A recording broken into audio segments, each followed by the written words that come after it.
Welcome everyone to PMPL South Asia Spring Season 2023. My name is Shadow and alongside me is going to be Ahana. Ahana, we are already walking into the last week of the league plays. That is going to be week number 3, day number 1. First of all, how are you feeling?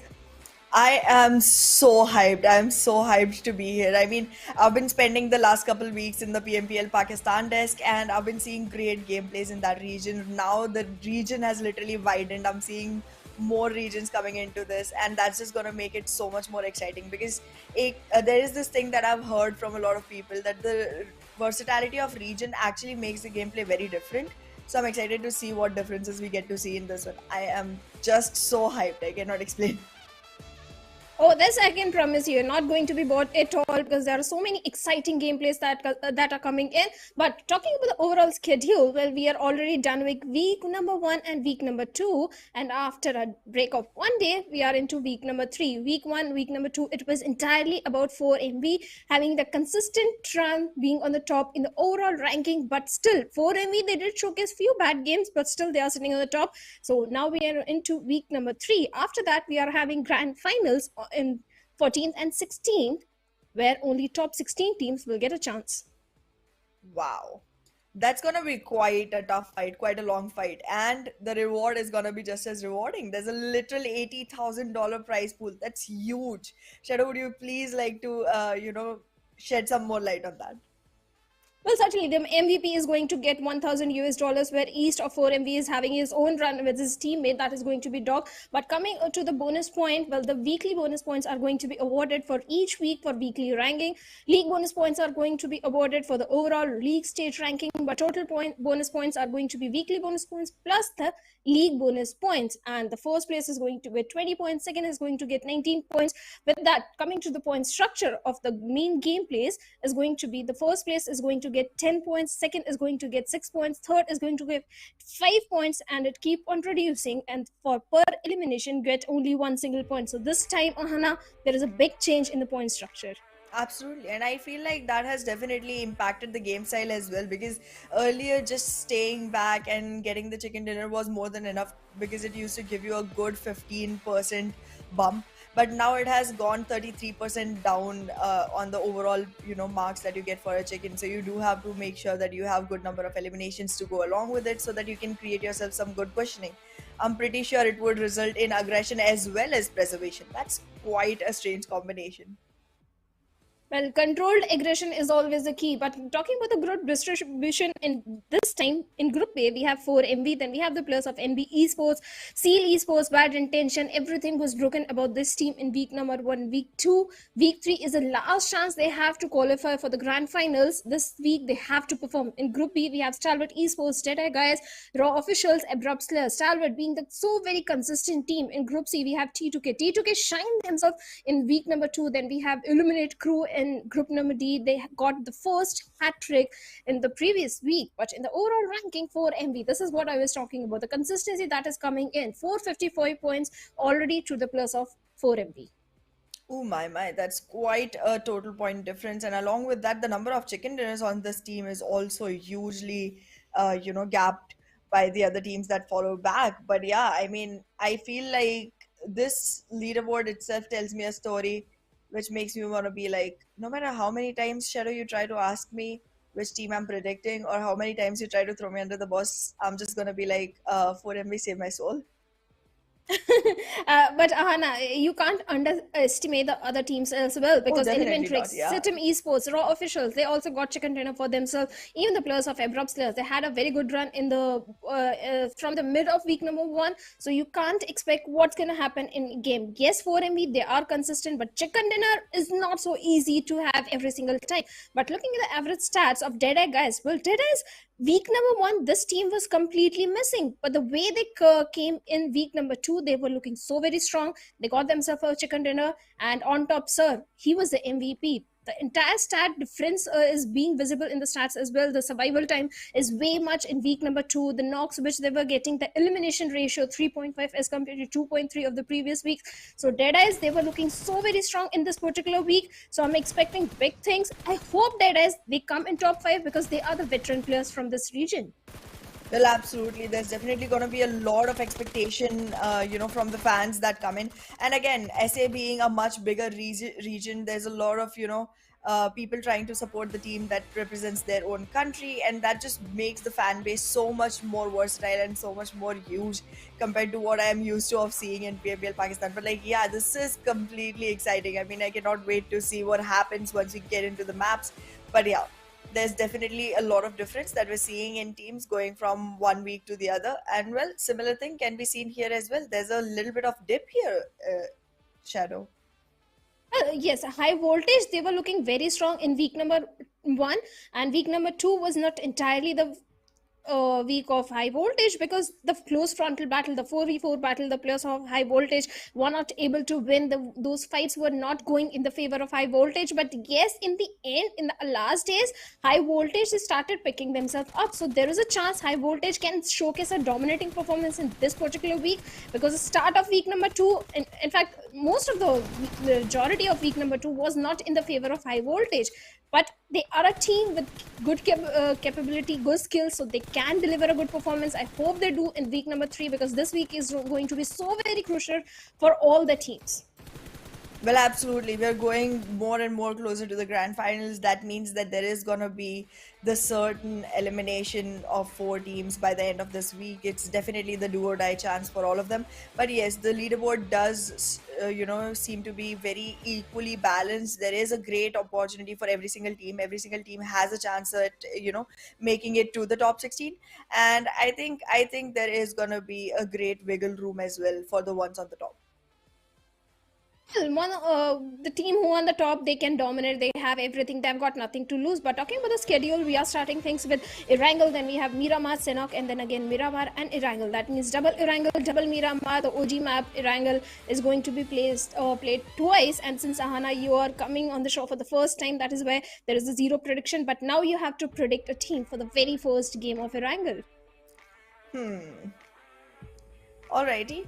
Let me think. I'm not sure at all. Like, I didn't even tell before who I'm gonna pick, so it is so quick. But like, yeah, 4MB. What's your pick? Okay, Ahana is going with a safe 4MB. I'll go with T2K, because T2K, they performed really well in the previous week, and Erangel is definitely one of the strongest maps. So T2K ought to perform really good, and I hope they start the week on a very dominating note. Well, we'll see who wins. I'm not on your team anymore. We're different, Bhavna. We're different. We're different. I was expecting more. We can't always predict the same teams now. should've T2K, started okay, off I with always that. go by the stats. I always go by the stats. Sometimes stats fail, but T2K, the way this team performed previous week in every single Erangel, they were bringing the best performance. Even in the map of Miramar, there was a big jump in the performance of T2K. So T2K is definitely a team from the Nepal region who are performing so very good, and I really hope they get a chicken dinner. Okay, we'll see. But like, yeah, as of now, the plane is going almost centralized. It's a diagonal cut all the way from southwest to northeast. Let's see what's happening here today. I'm pretty sure teams are gonna have an easy time trying to reach their positions unless and until they're trying to go for all the way Zarki or Milta Power or Lipovka, somewhere like that. That's definitely gonna be a little out of reach, but the rest of the positions are gonna be pretty easy to go to. I'm expecting drop clashes for teams that go to Georgopol, because that's definitely a big city. We might see a couple going there. And I'm also expecting, once the circle shows up, for the teams in Feripir and Primorsk to go for a head on head. There is a possibility, but right now TRZ again going for their home drop location, that is going to be the city of Primorsk, going for the split drop. But Elementrix, they have to be very cautious. And let me tell you, Ahana, there is a healthy rivalry brewing up between the players of 4MV and Elementrix. Last time, Elementrix, Ooh, they tried to go for the bridge camp, and they were the first one to be taken out from the lobby. Even in the damn. map of Miramar, we have Elementrix going up against the players of 4MB, but Elementrix this time better be prepared, because 4MB might come and do the same thing which they tried to do, and the circle is definitely favoring the case of 4MB. Well, it sure is. It sure is. I mean, the teams are definitely going to have quite some rush going into the circle because it's way too down south, and I'm literally seeing no presence in military base at all. So I don't know who the circle is lenient towards as of now, but a lot of teams are going to struggle. I am shocked to see that Georgia Pool is only capitalized by one single team. There isn't any other that is trying to get in their way. There are, however, a good presence of teams around Rozok, and well, look at that. Okay, that was quick. In this much time, I'm not even able to close my parachute off. Elementrix going up against a plus of 4 ME, and Apex has been taken down, and Frag with a pistol getting a knock onto Apex. At the same time, Orangey with a vehicle going for a knock onto Dog. This is not looking good. The rivalry is definitely there between the plus of Elementrix, and this time 4 MB, well, they are on the receiving end. Things are not looking good, but from the backlines, Leo, Mr. Smokey is bringing down the numbers of Elementrix as Orangey has been taken down, and Frag all by himself. What can he do in the situation? But 4 MB, will the player refuse? He has got just a crossbow, not enough to take down the players, but Mr. Smokey is trying to make a quick escape and scuttle back to the safety. On the other side, we have the players of Raw Officials and Stalwart Esports going up against each other. Stalwart not looking good, not looking promising at all, as the players are on very sliver of HP. Well, SC is definitely going to be in quite some trouble, but this rock was not enough to shield out Raw Officials. There's definitely a damage that has been taken, and the rest of the team, it does not seem like they're going to be in a good position to go ahead and, revive their comrade, because two of them are already dead and one of them was just trying to save his life. There's definitely going to be some ratting, and this is too quick in a game to see, a solo survivor trying to make his way out. But it seems like ST is they're on the hunt. They're on the hunt. The gypsy is on, the weapons are on. It's literally like going into a jungle trying to look for the bear. Well, they are not hunting. They are trying to find a safe compound or safe position to hold on to, because look at the vehicle. Few bullets in the direction and the vehicle will explode, and two of the players of Stalwart Esports might go down. So they need to have a safety net of the compound as soon as possible. But what is happening? Sky of I8 was crossing by the players of Team Stalwart Esports. Things are not looking good at all. Even for the players of Leo Esports, well, they are also in the close proximity of 4 MB. But both these teams, all these teams, Ahana, they have just dropped in. They don't have the perfect resources. They don't have the perfect weapon in their hands to go for the initial fights. As we can see, Refuse was just having a crossbow. That is not enough to take down the plus of Leo Esports, especially in such a distance. But from the backline, Sus is coming in. Things are not looking good for the plus of 4 MB at all. Well, 4MV is definitely in a very tight situation. It's literally a sandwich that they are not even aware of. I'm not sure if they know the positioning of Zeus. But in the meanwhile, ST is definitely going to take some damage. This is not the team that they tried to shut down. It's a whole different team trying to shut them down instead. I mean, they were looking for safety, you're right, but it doesn't seem like safety is looking for them. Safety is definitely looking wayward. It's not looking like they have any advantage here. A great hold onto the bridge. And this definitely is going to be a very, very beneficial position for the team of NV Esports, because in the end, everyone is going to have to cross from one bridge or the other, because the military base is the biggest area inside the circle. And I think going to be the only playable area inside the circle in a while. 4 MB refused with just a shotgun and on a sliver of HP. Not looking good at all. Leo Esports having the best weaponry, having the resources in their hands, and they are using it to the perfection. 4 MB, the team, they should have performed really good in this particular one, but Liquid with a grenade is going to take them. Refuse over there. Instant confirmation coming in. And with that, 4 MB, well, East is the only man standing from this particular team. And Ahana, Southern Circles ought to be the best game for the plus of 4 ME and Stalwart Esports, and looks like this time these are the teams suffering. Stalwart Esports, will they manage to go back to the safety? On the other side, 4 ME left with only a single player, down to one man. Well, this time looks like the Southern Circle is not favoring the teams who have their home, the residency towards Military Base Island. Well, there's definitely gonna be a possibility of easy rotation though, because 4MB, even though they have a great position, it's just one person standing. So there's not much that can be done, no matter how much trigger discipline you have, no matter how good of a aim you have. If you're in a tier 1 game and if you have another team with more man count advantage, you cannot do much. And I feel like at this stage it does not even matter how many how much better your weapon is, how much better your utility is. It's all about the mind games, because when it comes to skills, I think all these players are at a subpar level with each other, and it's definitely something that puts your brain to test. This is more like chess than like PUBG Mobile right now. East with that AKM is trying to knock down Liquid over there, but he has got no helmet, no vest, and nothing at all. Few bullets, and East just going to go down on Liquid with a big weapon in his hand. Nothing could have been done in this situation because 1v4 was way too much for 4MB East. And with that, well, 4MB bids bye-bye. Something unheard of. But for the first time, 4MV becomes the first team to be eliminated from the lobby. On the other side, we have the players of Bad Intention around the city of Ruins. They have to move inside the circle, have to go for a very big rotation. But Bad Intention, talking about this team also, Ahana, everything was broken about them. They were not able to perform at all in week number 1. Week number 2, they started showcasing good individual fights, but other than that, Bad Intention still suffering. And this week also up to a very bad start as a plus of DE. They are going to take down not just 1, 2 players during the rotation. Well. Let's see how far they can go ahead, because as of now it seems like quite a few teams are in a similar situation. And if in case we see the teams on the upper side of the team chart, we might see some more dangerous situations coming in for them as well, and eventually it might just level down to having 2 or 1 men each team. If that happens, that's the only ray of hope that BitX, EX and Raw can actually go by. But other than that, oh, look at the circle.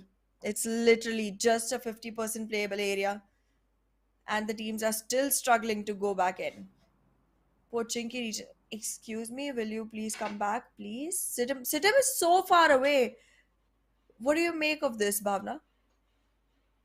Well, Satan need the points. I'm not worried about them. Late rotation is coming in. This is just the second circle. The blue zone damage is not going to be so much. But look at the position of the players of Seal Esports and Leo Esports. They were up close to each other, so nearby each other on the bridge area.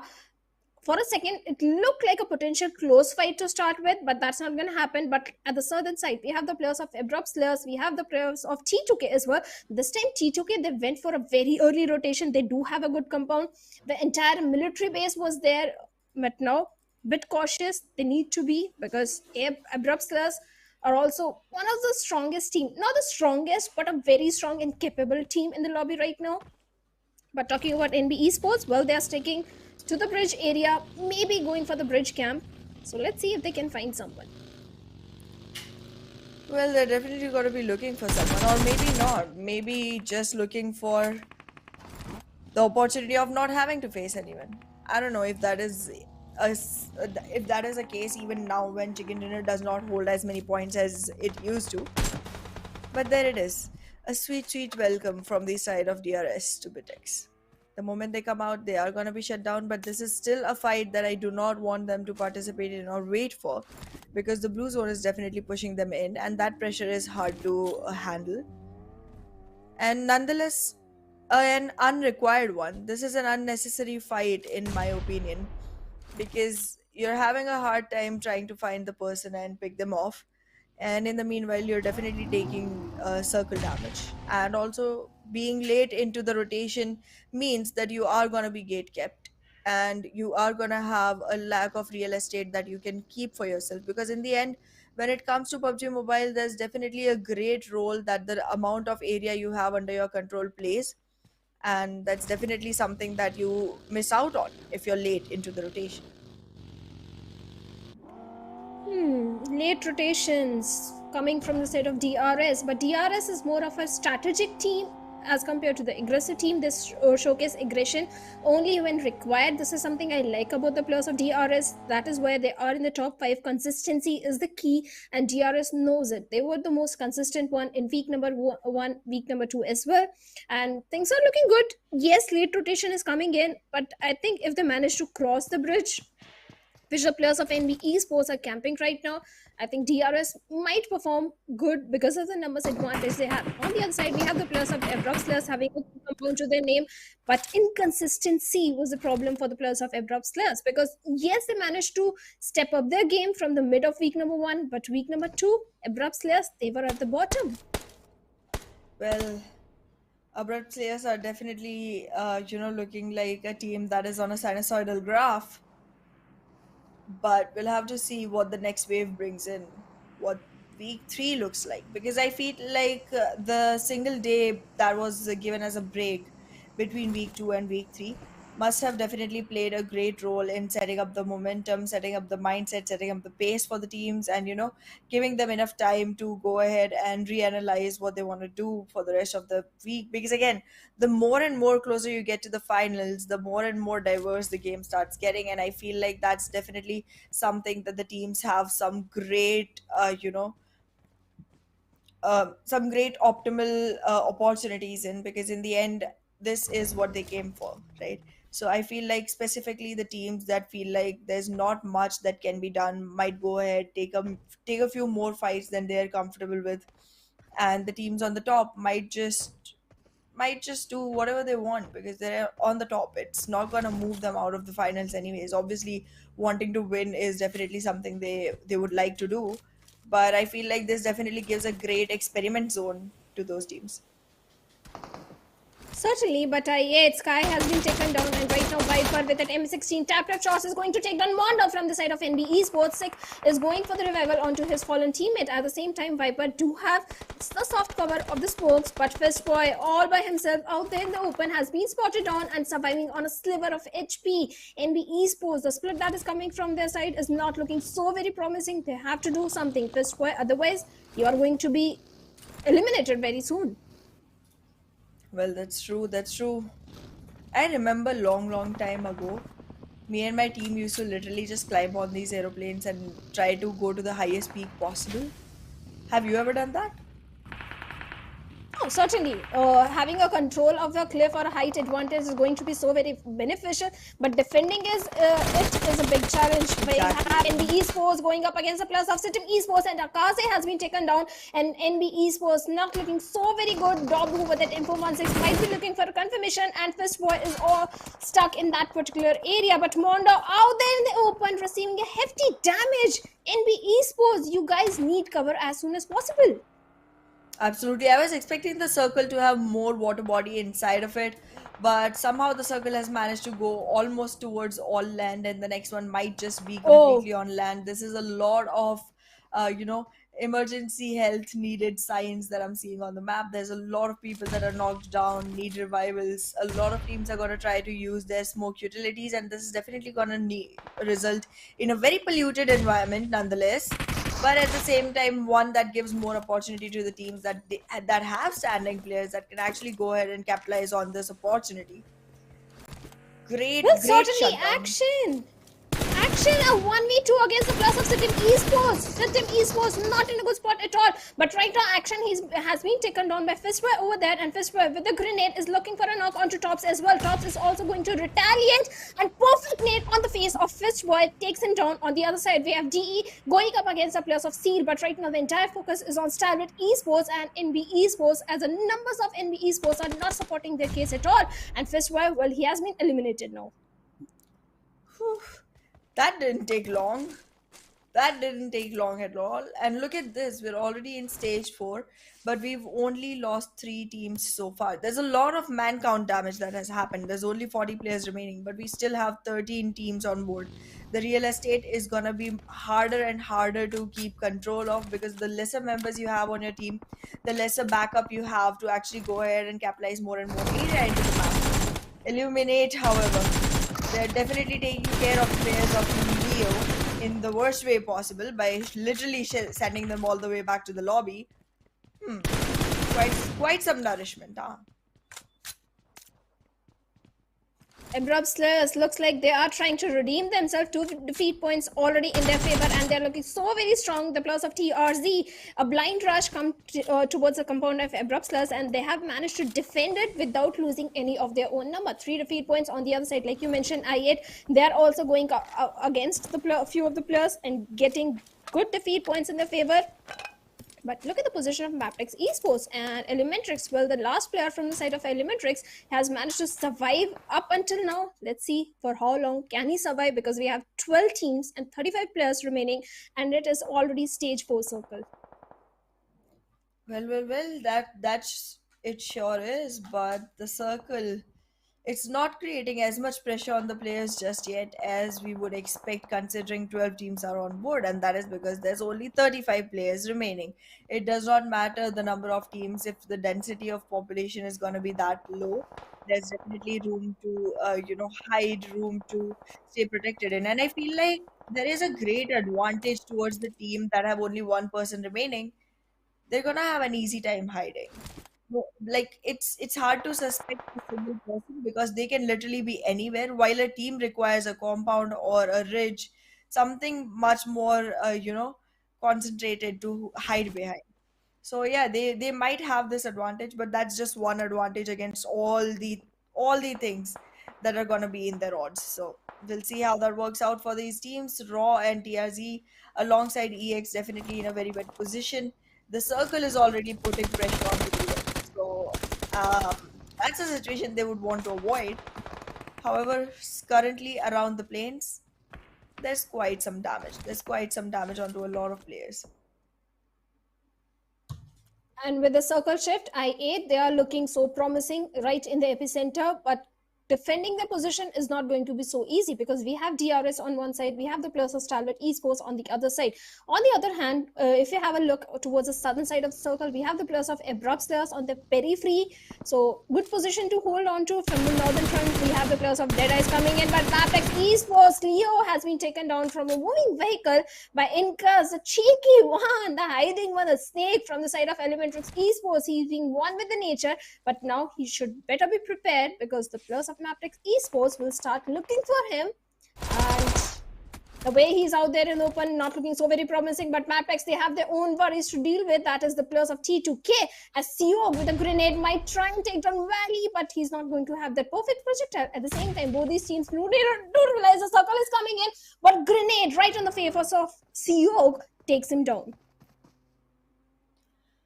Well, as of now, the circle is definitely closing in, and MAB definitely is in a very, very bad position. They do want to make sure that there's enough HP to sustain themselves. There's enough, support coming in for this player, because it does not seem like there is any at this moment. And losing players so far back into the circle definitely makes it harder and harder for a team to go further. But look at that, T2K, your team is also taking some damage. However, there's still 4 men standing, so I'm scared.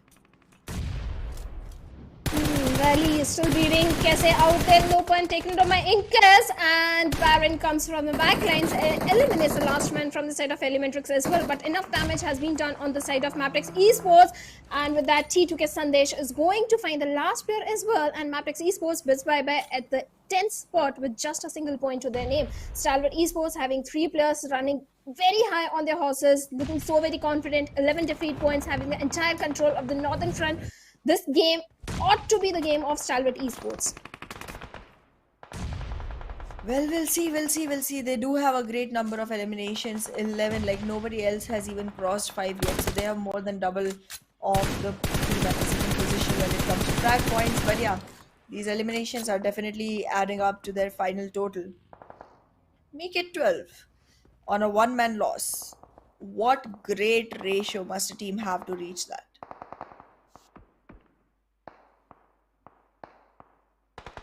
Certainly, Stalwart Esports is that has been taken down by DRS Killer. DRS, the way the players are sticking together, they are susceptible to the grenades that might come in, but Action has been taken down. He was going for the rescue mission and save his fallen comrade, but DRS rules with that mini tap shots take him down, and Rizet is still bleeding.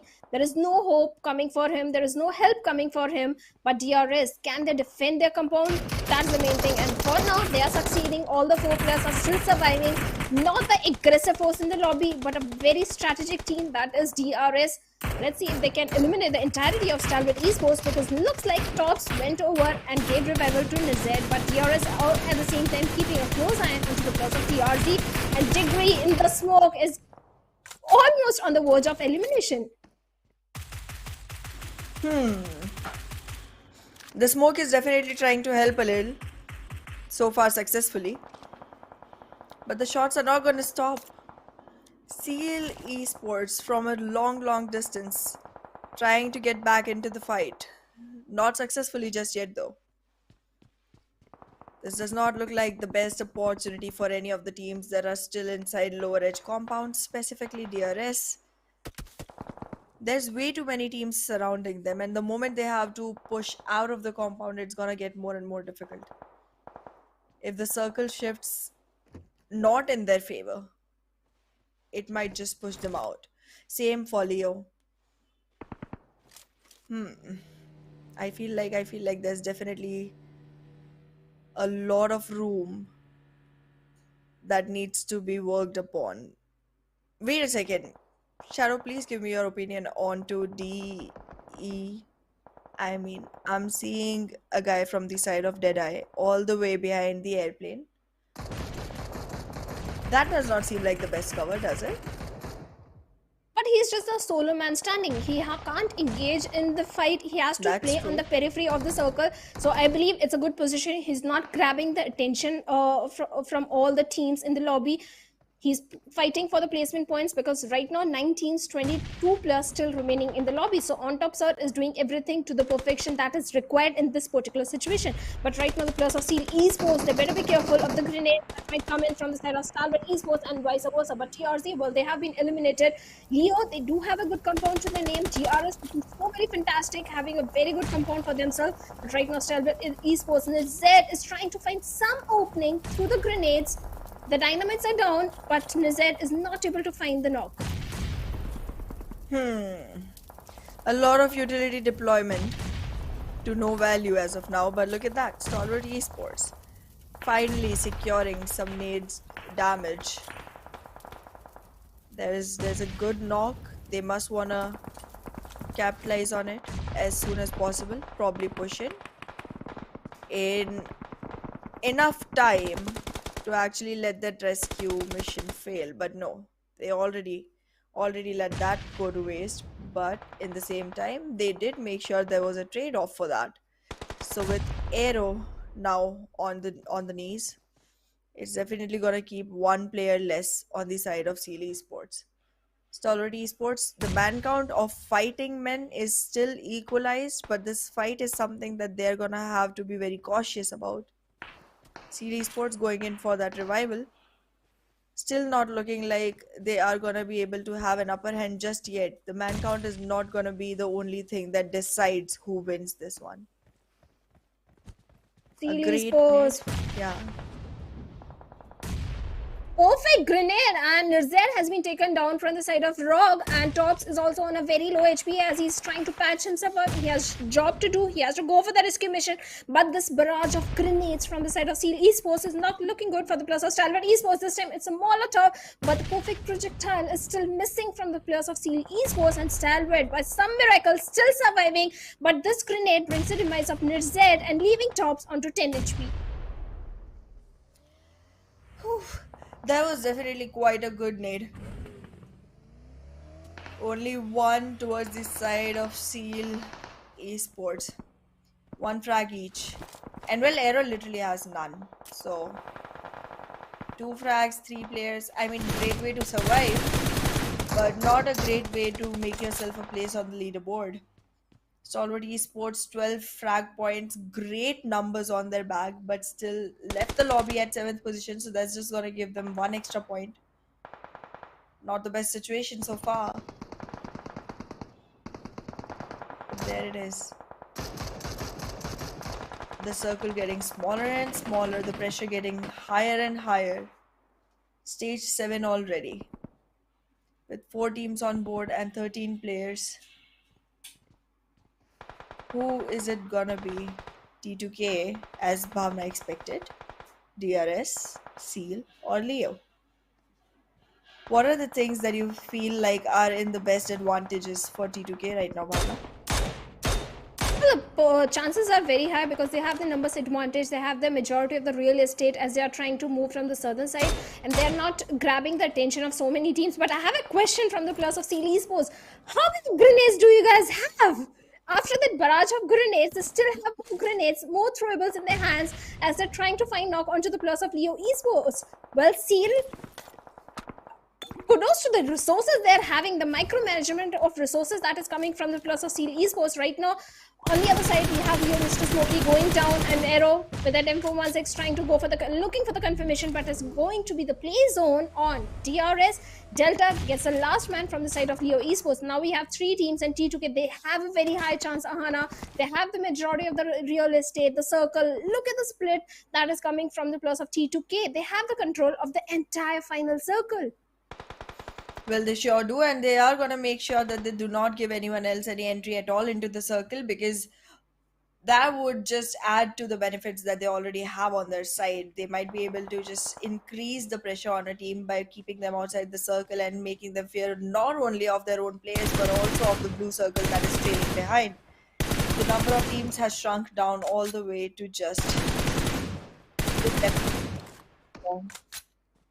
your prediction seems like it's going to be very on point. But right down here on the southern island of military base, we see these teams coming together, but not for a meal, for a fight, for a bone to pick, so that they can have a chicken of their own.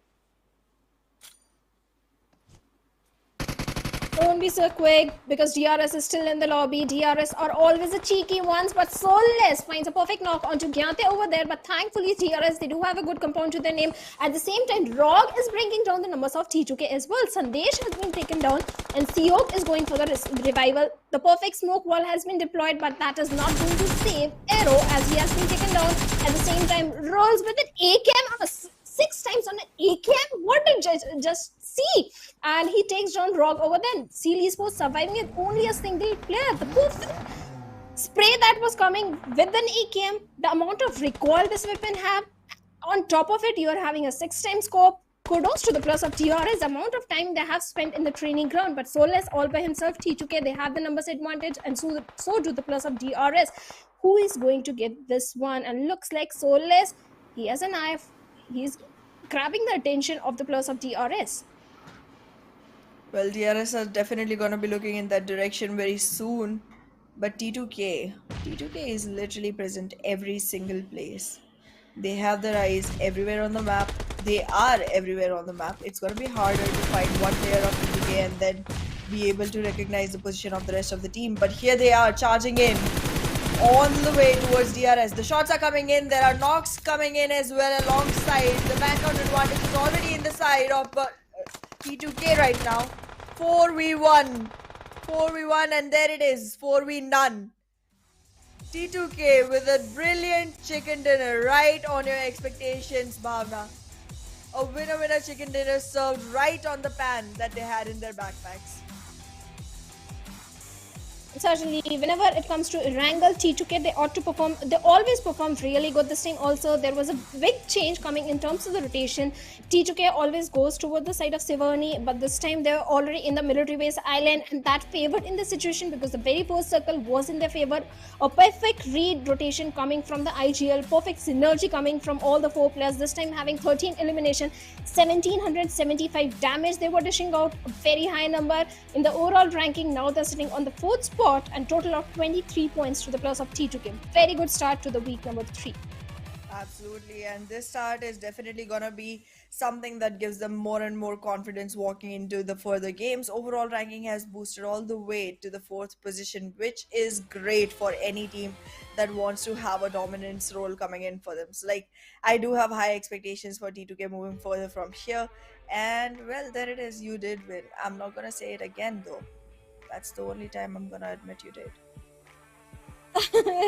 Well, T2K one. It was just a guess on based on the stats, but Thank you so much. But talking to other teams also, DRS, they also had a very good compound to their name. They were also looking so very promising. The only problem was DRS, they were sticking together, so much together. They had a single compound to their name. On the other side, T2K, they had a majority of the real estate, more ground to play with, which the players of Seal Esports didn't have. Otherwise, Seal Esports, well, they were also playing very good in this particular one. But one question to the players of Seal. Again, I'll ask, how many grenades you guys were carrying?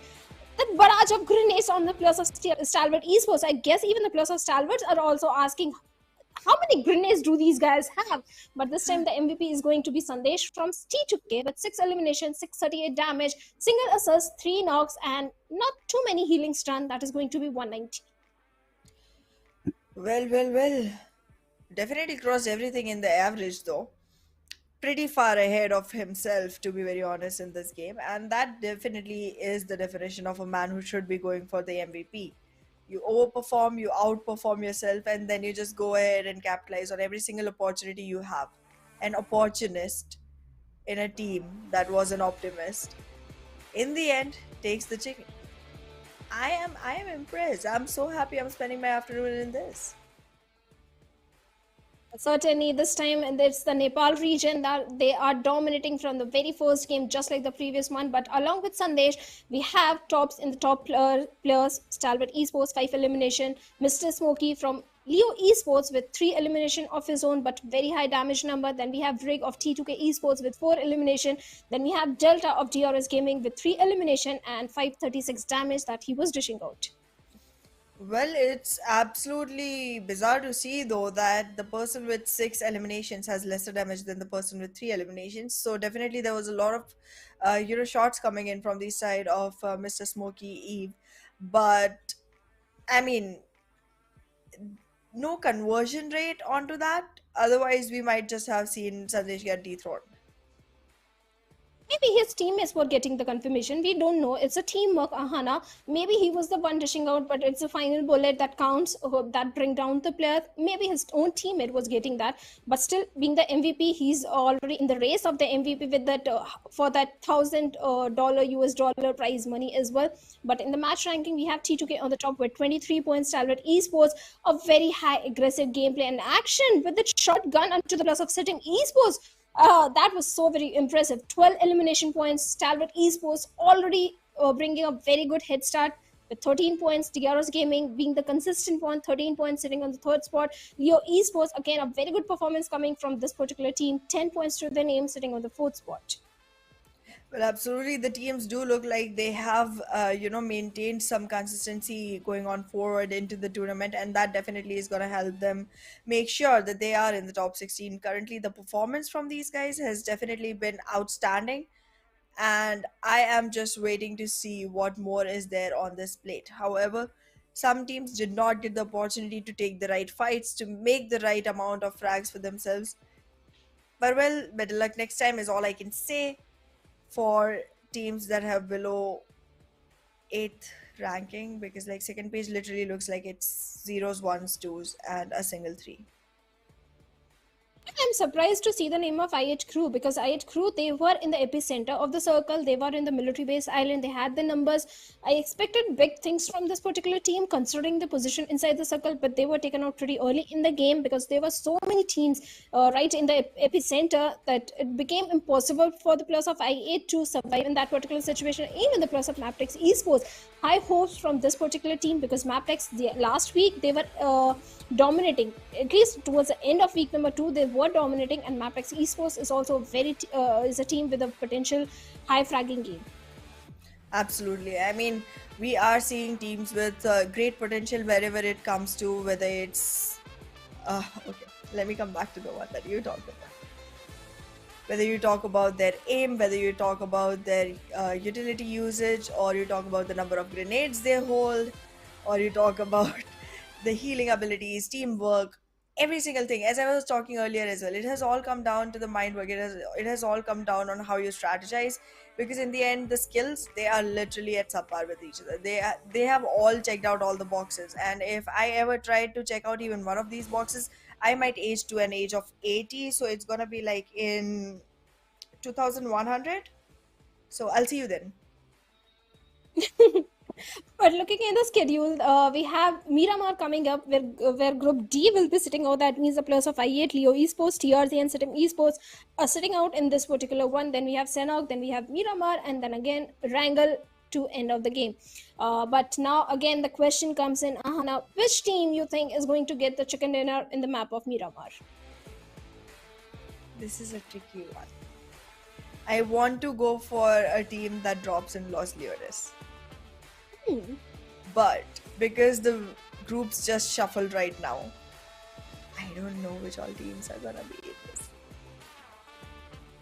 Oh, well, I'll help you. IH, Leo Esports, TRZ, and Sitim Esports, well, they are sitting out.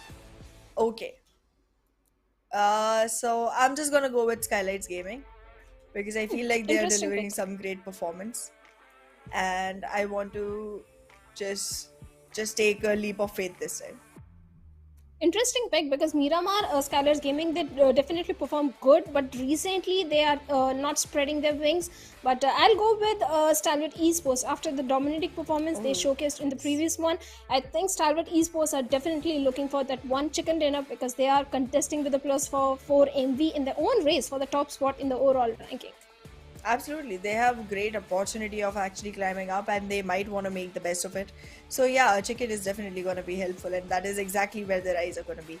But yeah, I do feel like whether it helps or not, every single team is aiming for the chicken in the end, because no matter what else comes along with it, it's definitely food, and food is life, and life is. That's a question none of us have been able to answer, right? Life is fair. Okay. And so are we, and so are the players, because Miramar, okay, if I talk about Miramar, which is your favorite drop location, Ahanda? Okay. I used to love dropping in La Cobreria, but then I shifted to Los Leones, and then I shifted to prison because that's exactly where I came from. Look at the stripes. I mean, I have the Okay. ankle bracelet on me even right now. Trust me. She's just joking. She's just joking. But what's the which circle is your favorite circle in the map of Miramar that you like to cast? For me, it's always the Oasis, and we have not seen a single Oasis circle in the entire season. The previous season, also PMPL, I didn't see a single Oasis circle. But what about you? Which circle you love to cast in the map of Miramar?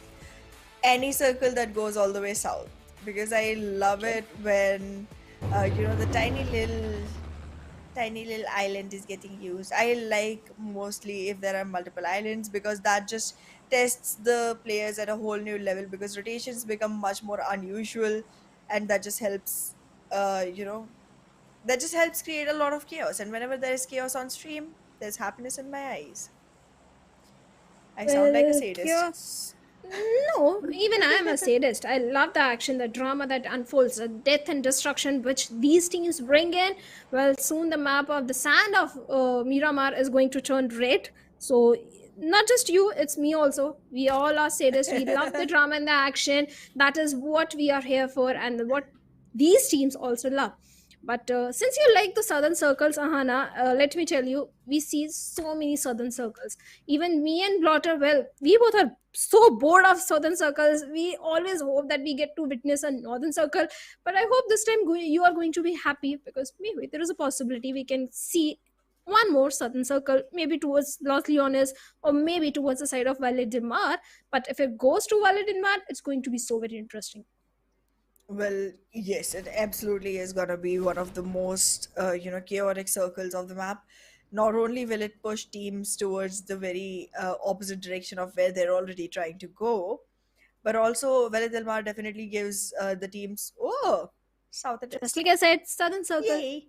It's always a southern circle. PUBG gods, please, one Oasis circle. Okay, I'm a root for Oasis Circle for the next Miramar, because we have two today. This is the first one, and in Hard this luck, one, Ahana. uh, I'll try to keep all of my blessings on. Can someone get me some more of all the good omens, please? Yeah, please get them delivered. In the meanwhile, I feel like action is gonna get delivered to the lobby unless and until IC helps him out quite a bit. Stalwart Esports looks like they need a good omen because action was taken out pretty early in the game, and I believe it was the players of Seal Esports because Seal they are also in the close proximity. But for now, everything is fine. The players are fine. Everything is going good. But DRS rolls well with that VSS. He's going to take down Sanjay over there, and Seal Esports Sanjay all by himself was spotted on, and looks like his days are numbered. There is no help coming in for him. Even if a player comes in to rescue him, I don't think at this point there is any chance that Sanchar can be saved. And Delta, okay, with a shotgun in the hand, will go for an easy confirmation. Okay. There it is. There it is. Complete elimination. First blood has been drawn, and Miramar keeps on getting redder and redder day by day. There's so much bloodshed on this map, and so much area to actually put it on, nonetheless. Yeah, I feel like this is gonna be one where the proximity isn't really gonna play much of a role, no matter how far you are. I mean, obviously, unless you're in completely different islands and like completely different poles. I know you get it, so I'm just gonna keep it brief. No matter how far you are, there is long range guns that are going to be sent all around on the map that can result in great eliminations. But look at that. Oof. Talking about great eliminations, there's a double coming in for the side of Seal, and DRS already in trouble. Seeing a team go all the way to top 2 in the last game and then just getting, halfway shut down already in the first stage. A little bit disheartening, isn't it? It is certainly disheartening after such a good performance from the side of Seal Esports. They lost one of their own, but they have managed to get 2 defeat points. DRS, again, good performance in one game. Next very game, they lost 2+, now down to 2+. Not looking good. And talking about not looking good, the team that needs to look very good are the players of Bad Intention, because in the overall ranking, they are sitting right at the bottom. And if this continues in this particular week as well, maybe Bad Intention won't qualify for the grand finals. So this is something Bad Intention needs to think right now. Yes, the players are sticking together, but still Bad Intention, they need to aim for that winner chicken dinner title. If not that, at least second spot, because that is the only way they can qualify for the grand finals. Well, qualification is definitely gonna be one of the main reasons our teams go ahead and give us their best shots instead of just getting shot at in return. And I mean, this is very, very difficult. What we're asking of these teams right now is literally go to war, but don't lose your players. And it's literally 4 against 60. It's a hard task that we ask of our teams. And what's amazing is they deliver. They still deliver every single time. Because I'm sure 90% of the times we see a full 4-man squad winning over the circle. So you're surviving, you're saving your own souls, all three end of the circles, and then making sure that you pick as many as you can. It's just unthinkable, but it's also something that they are still doing anyways. I agree. Every single death puts you at a disadvantage. The numbers do come handy, especially in the final circles. But in a map, in a game of battle royale, it's not so easy to survive till the final circles with all the 4+ alive. You have to go for the perfect rotation. A little bit of the luck factor also needs to be in your favor. On the other side, MABETEX Leo, well, he has been taken down by a vehicle run over, and Baron was placed perfectly to get the confirmation as well. No, the confirmation has not been made. Leo is still bleeding. On the other side, Bad Intention, they are also looking for one more knock. Mehndi, well, he needs to heal up, but there is no chance as Valley will get the confirmation onto Mehdi. Oh, and Bad Intention gave very bad start to this team. Well, their intentions were already to give bad starts to teams so that they cannot go on further anyways. But Wally's position here is going to be definitely crucial to this one fight. And I'm definitely using definitely too many times. So swap of words, I am open to suggestions, Bhavna.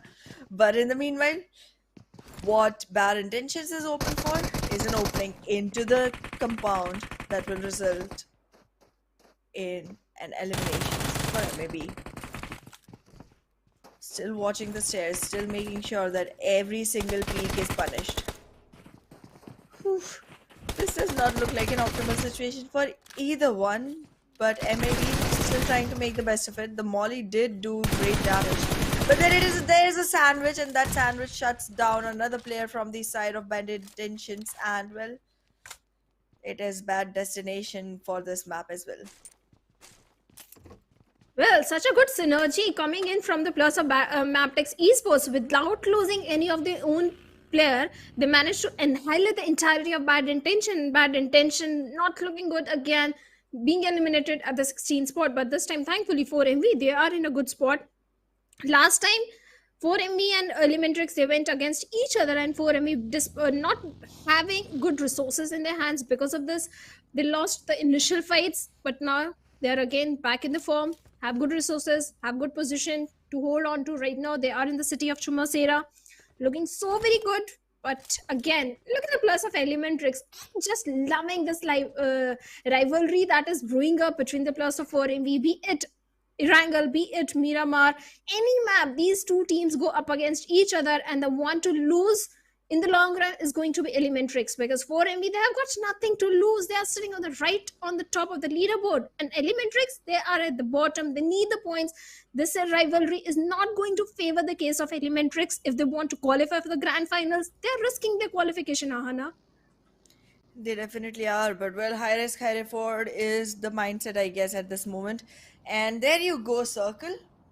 Thank you. Thank you for not giving me what I wanted and not giving Bhavna what she wanted. But however, I feel like some teams are definitely happy.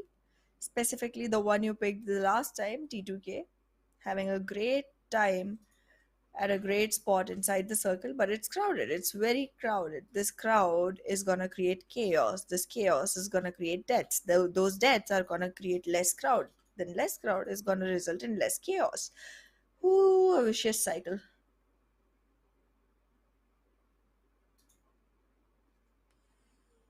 Certainly, but we have a first airdrop coming in with the AUG, the big weapon. And talking about the weapon, Ahana, which weapon you love the most in the map of Miramar? Well, I'ma have to think about it.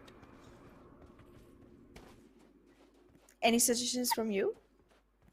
Pick the one with which is in the current meta. DBS, the shotgun, shotgun supremacy. I've seen so many gameplays, even in the final circles. Players are like, say hello to the shotgun and bye bye to the lobby. That has been happening in every single map. The way these players use S12K and DPS. Oh wow! Well, I'm just loving it. But my favorite weapon is always a go-to weapon, M416. But right now, Raw with it, AKM is going to bring down Gangstar from Abrupt Slayers and get the confirmation. At the same time, Vishal has been knocked down. Things are not looking good for the plus of Abrupt Slayers, as Shari all by himself in a 1v4 situation against the players of Raw. Well, it doesn't seem like Raw is looking forward to this fight at all at this moment. They're probably unaware of the position of the possibility that he might just be sitting alone in that area. But yeah, talking about the weapon, I have no idea, to be very honest, Bhavna, because it seems like one of the maps that is for long range, but I'm not a good long range player anyways. So what I do is serve as an extra loot box for my team. Till I'm alive, I keep giving them supplies, and my bag is filled with supplies that they might need. It has nades, it has medkits and stuff. And once I'm dead, I'm Amazon delivery service for the people who kill me. So that's just how it is with me. But yeah, the one game that I'm happy, one gun I'm happy using all the time is Groza. But on Miramar, it doesn't help me as much as I would expect it to. Or I think that's my skill, probably. Two teams have been eliminated, and IHC, well, they are also in the close proximity to the plus of Elementrix, but Elementrix, IHC, they have to prioritize the circle, and looks like IHC, they're already heading for a good rotation coming from their side. And Seal Esports, not a very good start to their game in the map of Miramar, being eliminated at the very early stage. But MABETEX Esports, this time they showcased a very early rotation. Otherwise, Skylar's Gaming, MABETEX, they always like to have northern control for themselves. Skylar's, they might have to engage in too many fights, because last I saw they were in the close proximity to the plus of High Voltage and to the plus of Stalwart Esports as well. And things are not looking so very good, because making rotation from northern side where there's such cluster, there's so much traffic present, it's going to be a bit tricky. On the other side, Elementrix, they do have a good spot for themselves. Well, they definitely have a good spot, but how long are they going to be able to hold on to it is the question, because currently they are in the play area, but once the circle shrinks, I feel like Chumasera just won't be a city that resides in it, considering the fact that it's all the way towards the edge. But yeah, right now they can very well gatekeep the situation, they can very well gatekeep the teams that are trying to come in, and at the same time maybe take a peek at it at their neighbors and, like, say a friendly hi and hello with a couple of bullets, because that's just how we serve in the maps of PUBG Mobile. Oh, look at that. HV, once they have their sights at the right side, they might be able to use all that height advantage that they have to actually become a great trouble for Elementrix alongside 4MB. Well, Elementrix, they have managed to get 3 defeat points in their favor. DE Venom, this team I would like to talk about, because DE Venom, in the previous week, they were having too many frag points for themselves. The placement points were the problem.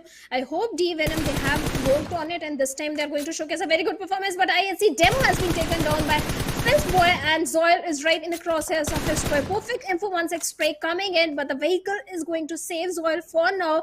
At the same time, look at the position of Mondo. He's going for a flank angle, trying to get the confirmation or a knock onto the plus of IHC, and Zoil has been taken down by DRS. Rules doing a perfect third party in the situation. No, it was raw officials. DRS, they are engaged with some other team, and Godless trying to make a quick escape and scuttle back to the safety. Will he be allowed? That's the main question. And yes, he has been allowed, but IHC, well, they suffered heavy casualty in this particular situation. Well, it's definitely some damage that they don't want to have on themselves. This casualty is definitely going to result in something very devious for the coming rounds, and not devious on their favor, nonetheless. As of now, Team NB Esports definitely at a very bad position. Raw officials might just be able to, take their shots and make sure that NB Esports does not make their way back into the circle. However, this fight is gonna delay their own push by quite some time. Ooh, there is definitely some damage. It's not as much as you would expect, but raw officials, you need to know that the vehicles coming in might just run over you. Grab them for yourself in the meanwhile. There's great awareness of sound cues to make sure no one gets crushed under the buggies that are coming around roaring. However, that has definitely bought quite some time for the team to go ahead and repair their own wounds. While NB Esports licks their wounds, there's definitely going to be some rage coming in from the side of NB Esports, trying to move in closer. There is one knock in their favor already, making a man count advantage to their side. This is going to result in another, and yes, there it is. The third one coming in. Is this going to be a tata bye-bye to raw officials? No. One of them survives. Survives for the sake of the team. NB Esports are fighting from the low ground. The grenades are the only thing that can bring an opening to the plus of T2K and the DBS, and Mondo, whether DBS is going to take down Sandesh. At the same time, Fist Boy from a different angle is going to bring down the numbers of T2K. Rig has been down, also Yog and Jane, they have to save the day for the team, as the players of NB Esports are already charging towards them, and Mondo with the DBS right on the face of Jane can be taken down, and yes, he does. No, Jane is going to retaliate and take down Mondo. Mondo has missed those shots. Now he has been taken down. The things are looking bit promising for the players of T2K, but only for a bit of time, as Rig has been eliminated, and the players of T2K, well, they have been brought down to a single player. But on the other side, NB Esports, they are not stopping the aggression, as Akaze brings down Rayleigh from the side of DE Venom. DE Venom right on the low ground. They are susceptible to the shots that are coming from the NB Esports, and Krita was trying to lob grenade, but Akaze is going to shut him down. Well, the shutdown definitely is gonna be a sure shop close. However, everyone with nades in their hands going in for the loud noises. There it is. Shoot your shot, take your nade, drop it down, and wait for the other team to drop down on their knees with that. Well, right now, the teams are definitely looking like this can take a while, but NB Esports already with an injured man on their side, while Lee has all recovered. None to the best HPs, but still all recovered. NB Esports being the king of the hills, they have the height advantage and they're raining death and destruction everywhere. Now they might be looking for some more knocks or confirmation, but now the circle is going to shift. Where the circle is going to go, that is going to decide the fate of so many other teams that might be looking in the direction of NB Esports. But DE Venom with one defeat point, Krita crawling his way, having the height advantage. But both these teams, NB Esports and Venom D, they have to be very careful of the position of Suyok, because Suyok being the cheeky one, the last man standing from the side of T2K, can win the game of of any of these teams. He can be that ugly thorn, but right now DRS Gaming, they have been eliminated by the players of Abrupt Slayers, not looking so very good. One game went in the favor of DRS, and this time with 0 points or a single point, they have been eliminated. Now 12 teams, 38 players still remaining, and the circle has shifted bit towards the northern side. NB Esports Venom DE, this time they have to pride as a circle. It is stage 5 circle and they can't afford to take the damage of the blue. Well, currently it seems like the teams have quite some on their plates.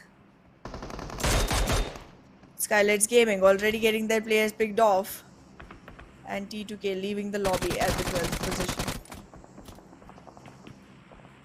Some great Rita and shots. Domi, they have been taken down, and D Venom, they're not looking good. Rally was the last man standing, and he has also been eliminated because of the org and NB Esports. NB Esports, they're raining death and destruction. They are creating a mayhem, but somewhere else on the map, we have the players of Skylights Gaming also going up against the players of DE Venom, and DE Slayer has been taken down. Drinks are coming back and forth, and Skylights Gaming will not looking so very good because they are down to 2 men. Well, Skylights Gaming is definitely gonna have to escape this situation. Not one that is optimal for them, and that is gonna give DE quite some time to go ahead for the revival of one knocked player on their side. Again, standing with all fours, this team is gonna have great shot at actually making it into the last circles.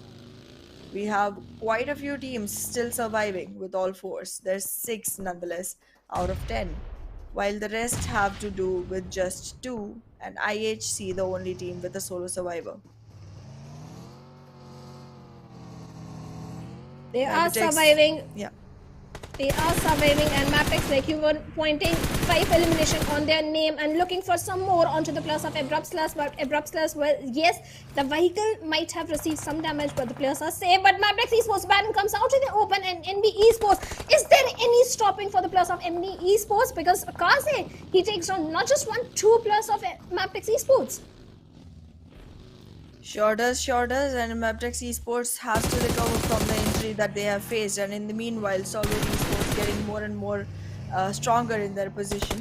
No frags to them yet, but they are still gonna be standing all 4 men on the feet, and that's definitely something that will help them towards the last circles. And well, frag points can be collected towards the end as well. If you have the chicken in your pockets, it's a great number of total points that can be added to your board to go further. In the meanwhile, towards the east of Shumasera, we see all these teams coming together for a bullet party. MABETEX Esports gotten all 4 back on board, but on the other side, NB Esports also has all their men count to go forward with. Both the teams are surviving on the edge of the circle. Once the circle shifts, the push begins. The teams are gonna have to rethink their strategies for a second. MABETEX Esports is still playing with fire right now, or let me say blue zone. There's the moment the zone starts shifting, they will have to take their buggies and run away, and might also attract attention at that point.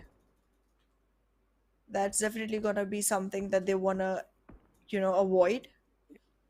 But in the meanwhile, Stalwart Esports, great positioning for a fight against HV, and HV are charging in at a great pace. But are these smokes gonna be enough cover to hide their location well enough? High voltage on a very high horse right now, running and marching, juggling towards Stalwart Esports.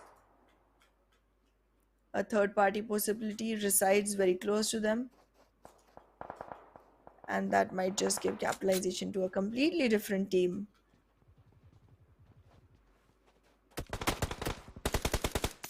Stalwart Esports, they have to defend this compound at any cost because of players of high voltage are challenging them. And Stalwart Esports, yes, this is a very potential compound to go for the big victory, big winner chicken dinner for themselves. And Stalwart Esports, they just don't have to deal with the players of high voltage. We have the remaining two players of Skylight voltage, also Skylights also coming in. AJ having the cheeky angle. Malik might want to lob some grenade, but on the other side of the map, we have D going up against the players of MABETEX, where Baron has been taken down, and Praveen right in the process of top survive, but AJ is not going to survive. The action is going to bring him down, and now DRS Gaming, well, they have been reduced down to a single player who doesn't have the circle, who doesn't have the good position, and how he's going to transition himself inside the circle, that's a big question. But Jiggle has been spotted on Z, and he has been taken down. Now the numbers are in the favor of Stalwart Esports. Stalwart Esports, one of the most strongest and most synergetic team in the lobby. Now, high voltage, they have to bring down the numbers of Stalwart Esports if they want to be in this compound, but looks like Stalwart Esports are not going to let them do so because they have the height advantage. They are going for the lower flank angle, and Praveen with only down to 10 HP action, so close to him. Look at the position of IC from the backlines. He's providing the necessary cover fire and backup required for the remaining three players to charge in. And as they are charging in, Nizet takes down Praveen over there. Assassin with a grenade might be looking for some opening, but that won't be allowed as Malik takes down Tops over there. But Nizet is going to retaliate and find a trade onto Malik as well. And Assassin also goes down with a DAB shot, and high voltage. They have been designed entry inside the circle, and Stalwart Esports, without losing any player, they have managed to take down one player from the side of DRS Gaming in the entirety of high voltage. Oof. Currently, it seems like it's getting more and more difficult for teams with great names to continue their legacy.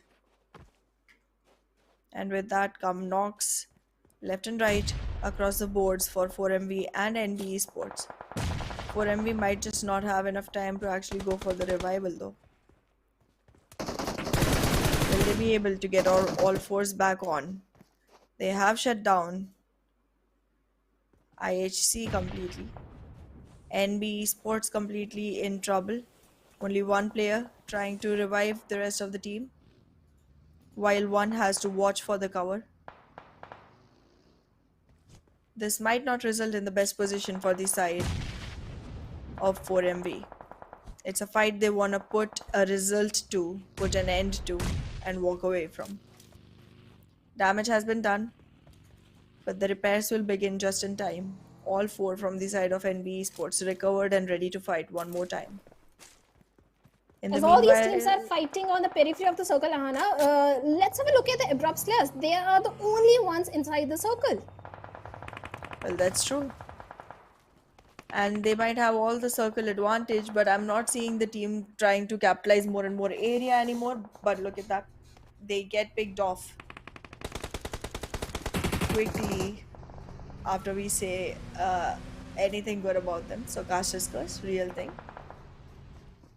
But in the meanwhile, the entry for the side of Stalwart Esports into the compound, actually into the circle out of the compound, has been quite easy, and they are taking more and more area to themselves. It's a dispersed entry from the northern side. The teams on both the sides are already busy in their own fights, so if they third party with their two men standing, they might get great advantage, but they have to be careful and cautious. Look at Wally. It's a great way to make sure that your team is able to invest in the fight that they have in hand, if you are able to take care of the backstabbers that can be lurking in the dark. There they go. First pick, second pick coming in. In the meanwhile, Stalwart Esports burying the dead bodies of 4MV.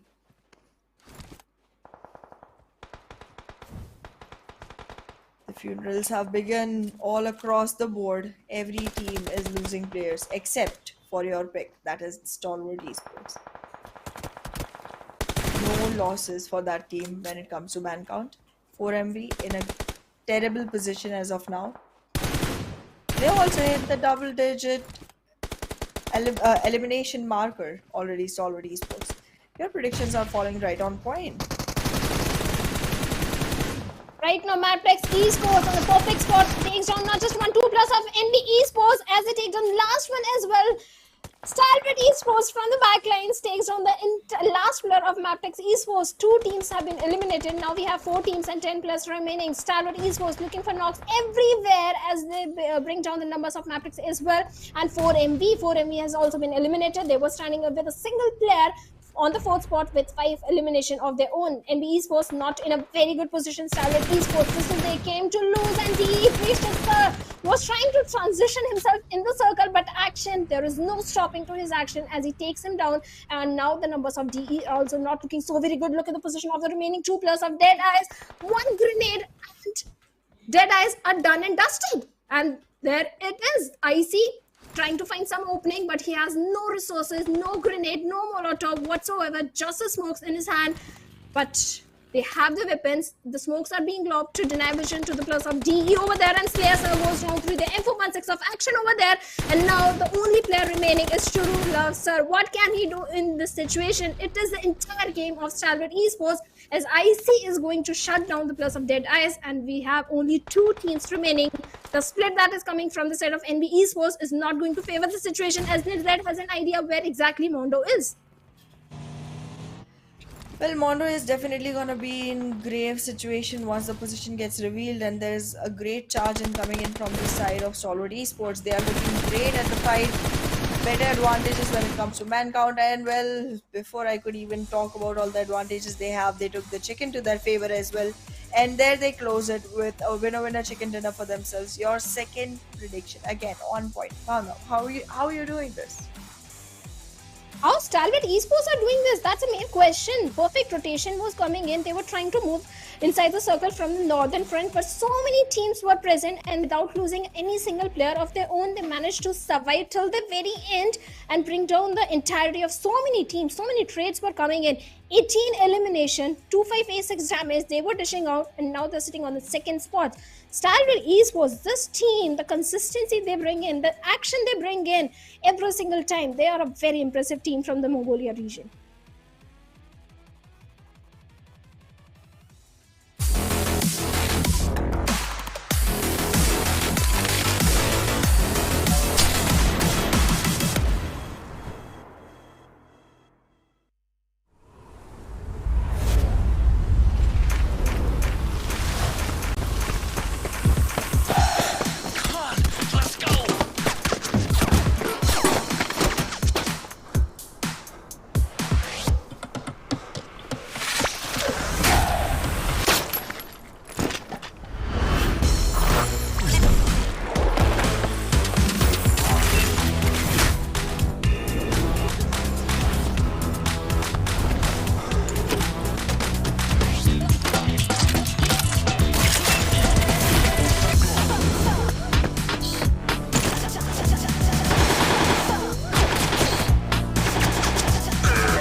Your order is here. Oh, thank you, thank you.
are watching PMPL South Asia Spring 2023. I'm Shadow, and alongside me is going to Ahana. Ahana, the Mongolian domination is again back in the action. The first game belongs to the Nepali team, that is T2K, and the Mongolian domination, Stalwart Esports, they're again back in the action. First game, very dominating, high fragging performance, but second game, the way the synergy was between all the four players without losing any single player, they managed to take a big victory in such a competitive lobby.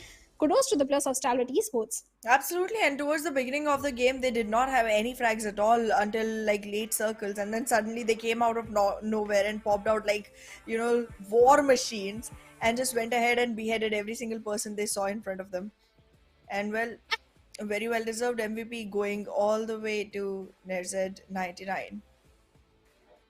Certainly, and if I'm not wrong, Action was the guy who was the first one to receive damage in the lobby. He was down to 20 HP or something, but from there, Stalwart Esports, they picked themselves up. Even in the last final few situations, Zed was a guy who was finding knocks everywhere, be it to the plus of NB Esports or other teams, DRS Gaming, that were coming in the close proximity, even the plus of High Voltage.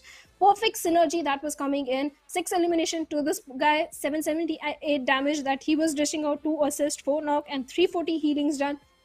Well, the healing number is a bit high because Stalwart Esports, well, come on, dude. They were engaging in so many fights. When you're engaging in so many fights, you're going to receive some damage, but very good gameplay coming from these players. Absolutely, and I'm nowhere seeing a moment of disparity here because every single team is just going ahead, giving their best, and making sure that they're capitalizing on every situation that comes in front of them. I loved the way teams were deciding on when to invest into a fight and when come back from it. And well, the people who had the most contribution into the game did that very well. Certainly, along with Lizard, we have Akaze from the side of NB Esports with 3 elimination, but very high damage number, that is going to be 1035. Then we have Fistboy also from NB Esports with 4 elimination of his own. Then we have Dog from 4 MV, very high damage number, but only 2 elimination. But in the match summary, it is all about Stalwart Esports having the highest elimination and the highest assist coming from IC. Highest damage is from Dog with the 1136, but the highest healings done is going to be Slayer Sir from DE. Well, definitely quite a difference in the damages coming in all the way from Doc 922 and Akaze all the way to Fistboy and Nerzid 99, but I feel they did give the equal contribution to the team. So as per whole, so well, that's definitely something that we are looking on as of now. But yeah, there it is, the match rankings for tonight. Stalwart Esports with the chicken and 18 elimination points, 28 total points, bumping them up all the way to the second overall position, if I'm not wrong. Yes, they are at the top with 28 points. NB Esports on second with 17 points. Even the players of NB Esports, the way they started the game, a very high fragging game came from their side. It was in the end, they didn't have the numbers in their favor. That is why the players of Stalwart Esports. At the same time, Stalwart Esports had a better position on to the players of NB Esports. But DRS Gaming on the 15th spot with just a single point. This is also one of the teams that ought to perform really good in the map of Miramar. A bad performance coming in. DRS Gaming, inconsistency coming in, single point to their name. T2K Esports, again the inconsistency, but I don't complain because Miramar has never been the strongest map for the plus of T2K Esports. So yeah, I can give them the benefit of doubt. Just one bad game. Venom DE also this time. I thought Venom DE they're going to perform really good because whenever there is a southern circle, Venom DE they drop towards the side of Puerto. Rotations are easy for this particular team, but this time not so good performance. Well, absolutely, the teams are going to go ahead and try new things. The ones at the bottom do need new things to make sure that they are able to solidify their position into the top 16. And while the ones on top definitely want to try something new to make sure that they have some extra tricks up their sleeves when it comes to the finals. However, we'll take a look at the best moments of the game and happened because there was so much that was so hard to comprehend. Certainly, NB Esports, they started on a very dominating note. Seal Esports, I hope they will perform good because they got 2 elimination points, but they were taken out pretty early in the game because they were grabbing the attention of so many other teams. But this time, rotations from the southern side after the curve ball shift that came from the circle, it was impossible for the teams, and that is where Stalwart Esports capitalized because the entire northern front was clear. They were the king of the hills. They had a very good compound till the very end of the game. Kudos to the IGL, the perfect read of the circle coming in from the plus of Stalwart Esports. Kudos to them. Perfect synergetic gameplay. Absolutely. And I mean, I am hoping to see a similar gameplay going back into Sanhok as well. However, that's a completely different paced game, completely different paced map. So yeah, bootcamp is where my eyes are gonna be. And Paradise Resort. Bootcamp. Okay, let me tell you, in Paradise Resort, we have another rivalry brewing up between the players of I8 and NB Esports. Let me check. Yes, they both are in the lobby. So again, you're going to see some early action in Paradise Resort. But looking at the overall ranking, this time Stalwart Esports, they are on the top with 41 points. Already having a very good lead. T2K Esports on second with 24 points. NB Esports on third with 19 points. Well, it's definitely going down pretty quickly because all the way going to the 10th position, we have literally just a single digit pointer. That's 9 points for Abrupt Slayers. But yeah, the teams do need to buckle up quite a bit. If you see all the way from 41 to 9 on a single page, that means teams are somewhere lagging behind at, the front of being able to deliver what they're capable of.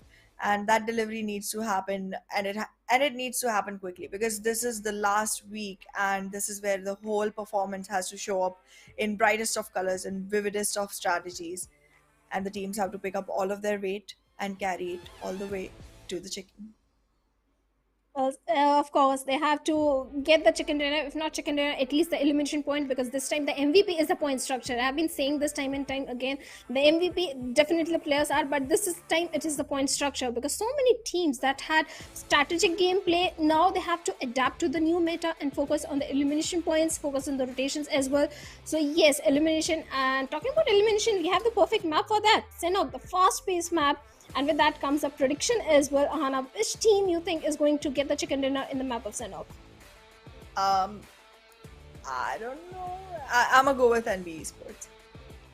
Okay, you're going to go with NB Esports, but I doubt because NB Esports statistically, okay, let me be very honest, my stats have failed me so many times. Whenever I pick a team according to the stats, suddenly this team doesn't perform, but this time I'll go with DRS Gaming. But let's first have a look at the schedule. The first map of Erangel, T2K got a chicken dinner for themselves. In the second Miramar, Stalwart Esports. Now it's time for Sanhok, where Group C, that means T2K, DRS, MABETEX Esports, and Elementrix, they are going to sit out. Okay, so my pick is going to sit out because DRS always performs really good in the map of Sanhok. So I'll go with... Okay, I'll go with I8. Okay.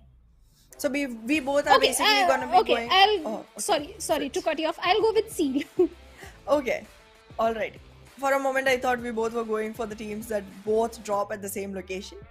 And that would have been pretty interesting because in the starting itself I would have been able to say, Bhavna, what were you thinking?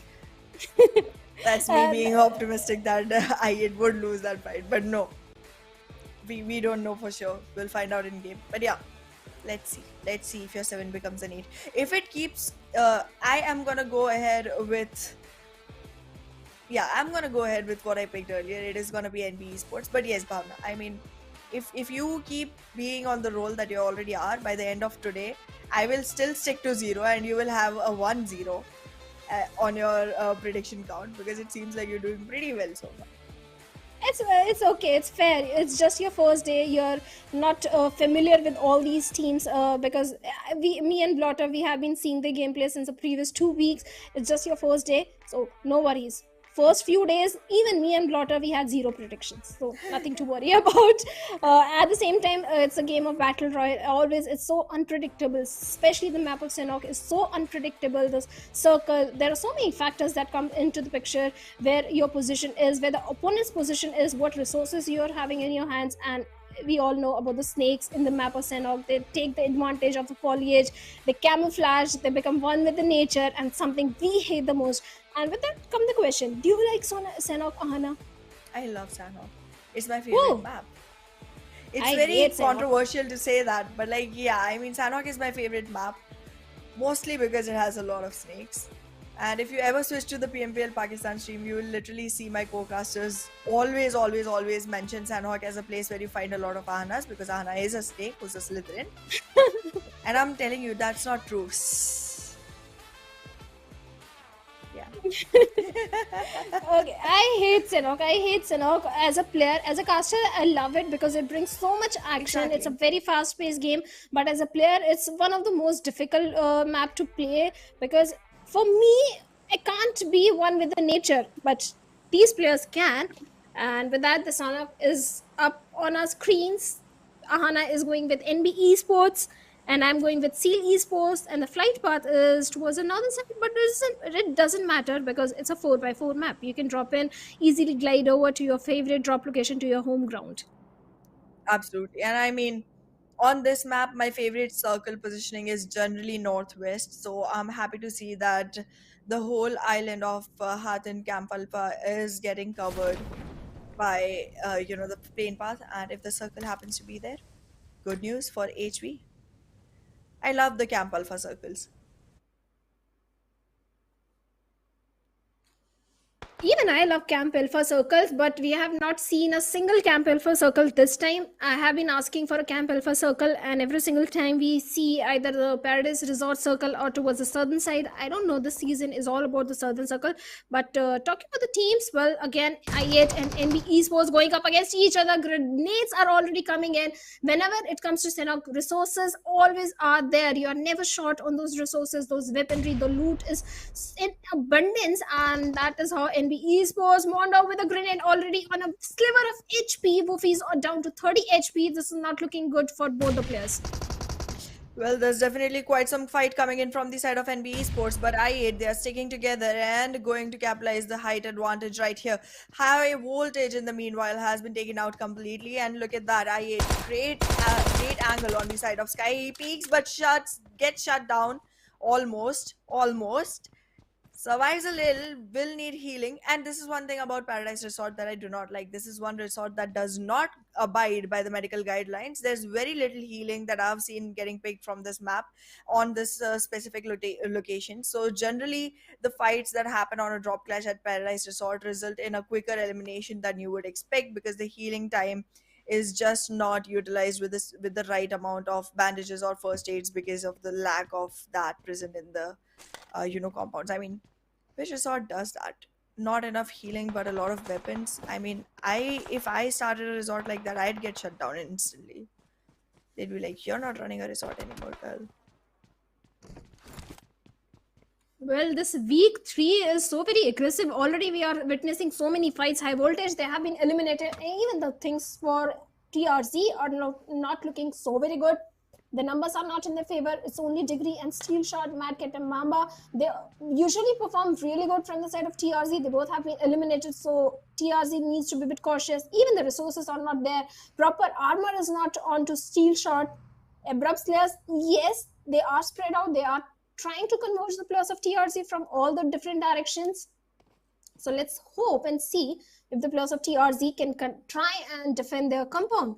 On the other side, talking about the teams towards the side of Camp Alpha, well, High Voltage dropped there, and DEADEYES looks like they were picking a fight. No, it was City Esports that managed to eliminate the entirety of High Voltage.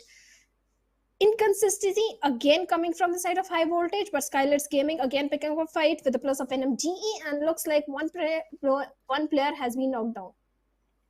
Well, that knock is definitely going to give a great opportunity for Stalwart Gaming to go ahead and charge in if they please to. And well, for now, they are going to maintain their distance, take a fight from a distance, because it seems like as of now, Nima is the only one in this area. The rest of the team is still collecting their best loots to go ahead and invest in the fight with. And as a solo person, he wouldn't want to charge right in blindfolded. So making sure that the damage is dealt, the pressure is built, but still not much conversion just yet. Abrupt Slayers here, abruptly, ruining the game for the side of 4MTRZ. And with that, one knock coming in already, and there's a great location for Gangstar. He is gonna move in very quickly and help Chari and Shawl. Both of them moving in, charging in. There's a great opportunity to go ahead for the fight-prone player from the side of 4MTRZ. Gonna get up, come back into the fight, but this shotgun might just hit right on the face, and there it is. A complete shutdown. And, well, annihilation of TRZ. Steel Shot made the mistake of his life coming out in the open, and Vishal from the height advantage capitalized and instantly shut him down. And after that, it was so very easy. It was a 1v4 situation for the last player of TRZ Degree, and Abrupt Slayers, they directly charged into the compound, and with that, TRZ have been eliminated. TRZ last week, they were performing pretty decent. Even the duo of Madkid and Mamba, every single time they were finishing in top 2 or top 3. Not a very high fragging game, but even the frags were coming on the very last day. So TRZ again need to find that same momentum for this particular week. But right now, DRS Gaming, they have to be a bit cautious as they are in close proximity to the players of DE Venom. Okay, let's talk about the position of DE Venom. Not the perfect position they are in right now, but Leo Sus finds a perfect knock onto Nima, and looks like Nima was not in the perfect spot, and looks like might be an instant confirmation because DRS Gaming, we saw they are in a split position, and DE Venom, well, they are enjoying the safety of the compound, looking cool as cucumber, dancing, enjoying themselves. Well, they are enjoying themselves as of now, but the party needs to end sooner or later. There's quite a few teams in the surroundings, and as we know, Sanhok, being a tiny map, invites invaders at any moment at all. The Venom looking like they are gonna keep their eyes open, their ears alert, even while they go in for a celebration. Skylights Gaming, not in the best position, might wanna relocate, and there it is, they are moving out. The whole team needs to regroup as they are pretty scattered as of now. There's 3 people here, but then one player is a little bit far away. A scout rotation coming in from the side of Nima, trying to get an eye on what teams are surrounding them, or maybe just looking for loot. Could be one of the two. I don't know. I'm not Nima. Nima is Nima. I am me. And at the same time, Sitten. The circle is completely eastern, not the one that I generally like to see, but here it is. Boot camp is completely empty, something very unusual. And well, Sitim making their way back into the circle. It's not going to be as hard because there's no gatekeeping going on whatsoever in any direction at all. But I'm worried about Abrupt Slayers. They are way too far out into the blue zone. Doesn't seem like they're trying to move in at all either. So the game plan here is pretty unobvious, but it's also something that makes me worry about the team a little bit. DE Slayer will be into the circle in no time at all, and well, we might see Situm make it back as well. Paradise Resort completely being capitalized by NB Esports, and I feel like High Voltage and TRZ having gone back into the lobby that quickly into the match might just have a lot of rethinking to do. Majority of the teams are around the Bhan and the cave area, so that means there is going to be possibility of a third party happening. But right now, Raw officials, they're going up against the players of Stalwart Esports, and there was a vehicle run over as well. And Stalwart Esports, they lost 1 player, now down to 3 members, but still. Well, this team, Stalwart Esports, despite having the numbers advantage, we know for sure they have the capability to bring out their A game. But the improvement that has come in the gameplay of Raw officials is so very different. The week number 1 Raw officials, they were on the bottom. And now, the way Raw officials pick up fight and call it a caster's curse, I was just about to praise the players of Raw officials, and in a matter of seconds, Stalwart Esports managed to take down 3 players. And Raw officials, well, Yeta Uta is the only man standing from their side. So not looking so very promising this particular game for the players of Raw officials. As of now, it seems like Stalwart Esports standing their ground. They have already lost action, but they're still going to invest in all the action that can be performed on this board. So even from outside the lobby, he is with the team. DE Venom though, 4M already looking for an opportunity to try and maintain their consistency. They didn't have a great game, neither the first or the second map. Not the kind that we expect. So this is a very desperate situation for the players of 4MV. But are the rest of the players still investing in the same fight? Yes, they are. Any results yet? No, they aren't. Whew. The teams are taking it slow on Sanhok. This has to be great caliber lobby. I mean, it is PMPL after all. But yeah, these teams taking it slow in Sanhok. It takes a lot to go slow on Sanhok. I could never. All I want on Sanhok is fights. Constant scouting, constant information gathering from the side of 4MV. Unable to find a fight that they can invest in. And Situm, no, you are unaware of the position of Rogue.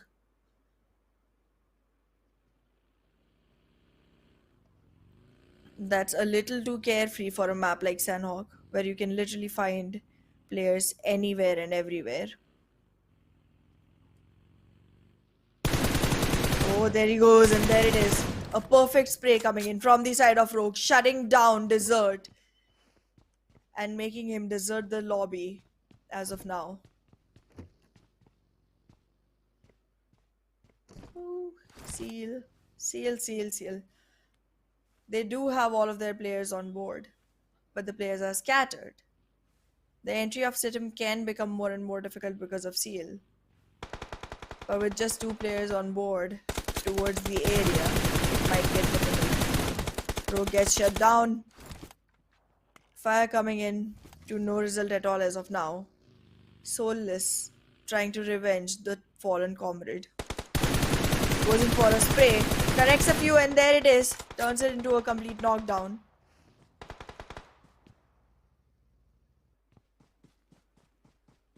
Repositions quickly because the cover around him isn't as big as he would want it to be. Surprise is the only element that can save his soul at this moment. Robo goes in for those frag points but fails. With that immediate prone coming in from the side of Seal. This is gonna be a frag that cannot be locked and sealed from the side of Situm. In all this, if we have a look at the mini map, DEADEYES are showing a very good rotation from the side of Camp Bravo. Camp Bravo is still up for grabs. IHC having the complete eastern control. They are also looking so very promising, but the team that is in a lot of trouble are going to be the players of Stalwart Gaming because they don't have the numbers, and the grenades that are coming from the side of I8 can result in the demise of the players of Stalwart Gaming. Mafia Ninja already on a very low HP. They're trying to back off from this fight and reposition themselves so that Mafia Ninja get by some time and heal himself up, patch himself up, but I8 crew, they are not going to give time to the players of Stalwart Gaming at all. The Molotov smoke, everything is coming to the perfection, but Mafia Ninja goes down. AJ all by himself. For how long can he survive? And looks like not for very long, as Stalwart Gaming, again a bad performance coming in. They have been eliminated at the 14 spots with 0 points. This is not looking good at all. On the other side, I8, well, perfect synergetic fight again coming in, 3 defeat points in their favor. On the other side, we have the players of 4MB. The spread that is coming in from their side is not working, as Doc has been knocked down. Soon, maybe I8 can also chime in. D, Venom are also in the close proximity, but DE and IHC, well, they are going up against each other on the northern eastern front, and the numbers of IHC are not favoring their case. Well, the advantages are definitely not in their favor. It's looking like we might just see a match that goes against all odds. But there it is. Situm Esports getting eliminated at the 12th position, and Stalwart Esports not letting go of the Venom at all. In no time, they can literally convert every single head that they have a crosshair on into a crate. Still trying to watch the angles. IHC though, pretty close counter that they avoided. Great skills from the driver's seat. DEADEYES guys, not in the best position. And in the meanwhile, 4MV walks back into the lobby with a nade coming in. No result to the damage. I8C Alex is already down. The shotgun can literally eliminate him completely out of the lobby, and it does.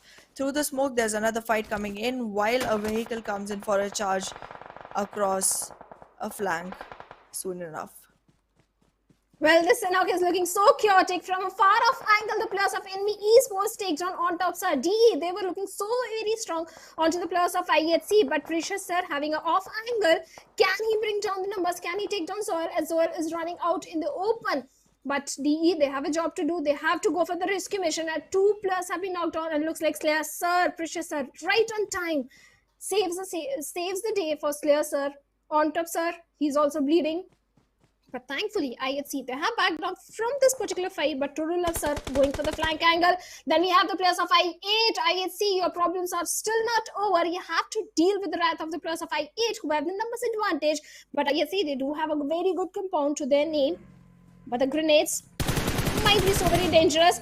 And Demo shows himself. First glimpse, first bullet comes from the side of I8, but Demo still looking very strong. On the other side, we have NB Esports going up against the players of Soul Esports, and players have been taken down from a moving vehicle. From instant confirmation coming in, Zoel with a big weapon, MK14 up close, right in the face of Sanchit, takes him down as well. And I see Zoel, MK14, how can you survive MK14 NBES? That's the main question. But Soulless with the grenade trying to take down Zoel over there.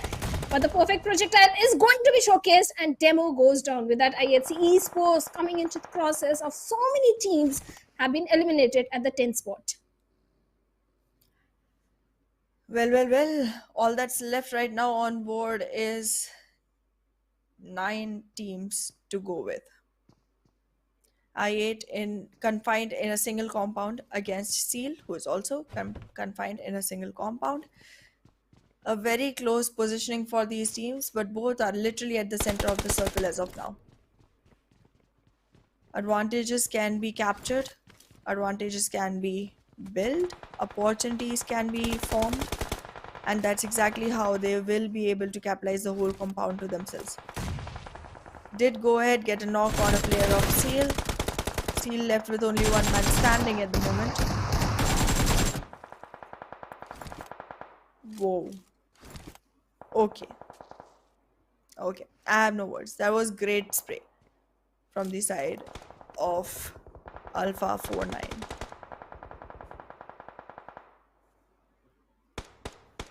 Well, Krita, look at the minimap. He's so very close to the players of Stalwart Esports. Krita, better be careful, because from the southern side, Stalwart Esports is trying to look for the potential dominant control. On the northern front, we have the players of NB Esports having all the 4 players alive. On the western front, we have the players of DE Venom. But the compound is with the players of I8, where we have the players of Seal Esports as well. And DE might try to contest that very compound with the players of I8. Well, let's find out if they can defend. Stalwart Esports, IC spots the players of Abrupt Slayers over there. But Abrupt Slayers, they survived the rat that was coming from the side of IC. Abrupt Slayers are gonna be in a little bit of a trouble. However, Stalwart Esports might not want to invest in the fight completely just yet. They do not have the wiggle room of losing a man on their team. They're already running 1 man short, and that's not their playstyle. They like to be all together. They like to have the whole team for the teamwork that's required for them to have the chickens for themselves. Chari going for the revival onto Gangster over there, giving time to the players of Bad Intention to come out in the open before the player F lobs a grenade. Chari comes in, eliminates the entirety of Bad Intention. Now we are left with only 7 teams, 23 players remaining. Abrupt Slayers not having the numbers, only 2 players, but a very high fragging game. 8 defeat points to their name, but Soulless takes a Nova X. Get the confirmation. Turulov sir is going to take down Gangster. And DEADEYES is going up against the players of Abrupt Slayers. Abrupt Slayers, they can't afford to lose numbers. They have to go for the rescue mission. Otherwise, they will survive with only a single player. But I see his entire focus is towards Krita. And Krita from the very start on a very tricky spot, deadly spot. And the barrage of grenades, Krita goes down. The confirmation comes in. And now DE Venom down to 3 men. Well, DE Venom is definitely gonna have some rethinking to do. as without a man, it might just change the whole game plan that they have in hand. However, the only two teams that do not need to worry about that are NB Esports and Deadeye. I8 already had a man loss alongside Stalwart Esports and Venom D. ASL and Seal with zero opportunity of actually even making it to a chicken with only one man on each. The number of players keeps shrinking, all the way to only 19 surviving towards the 6th stage, and all 19 contributing towards the making of 7 teams. The Venom, not in the best position, keep getting fragged out from the side of I8. One man standing and no frag points to themselves at all whatsoever. And if they get eliminated right now, they get only 1 position point alone.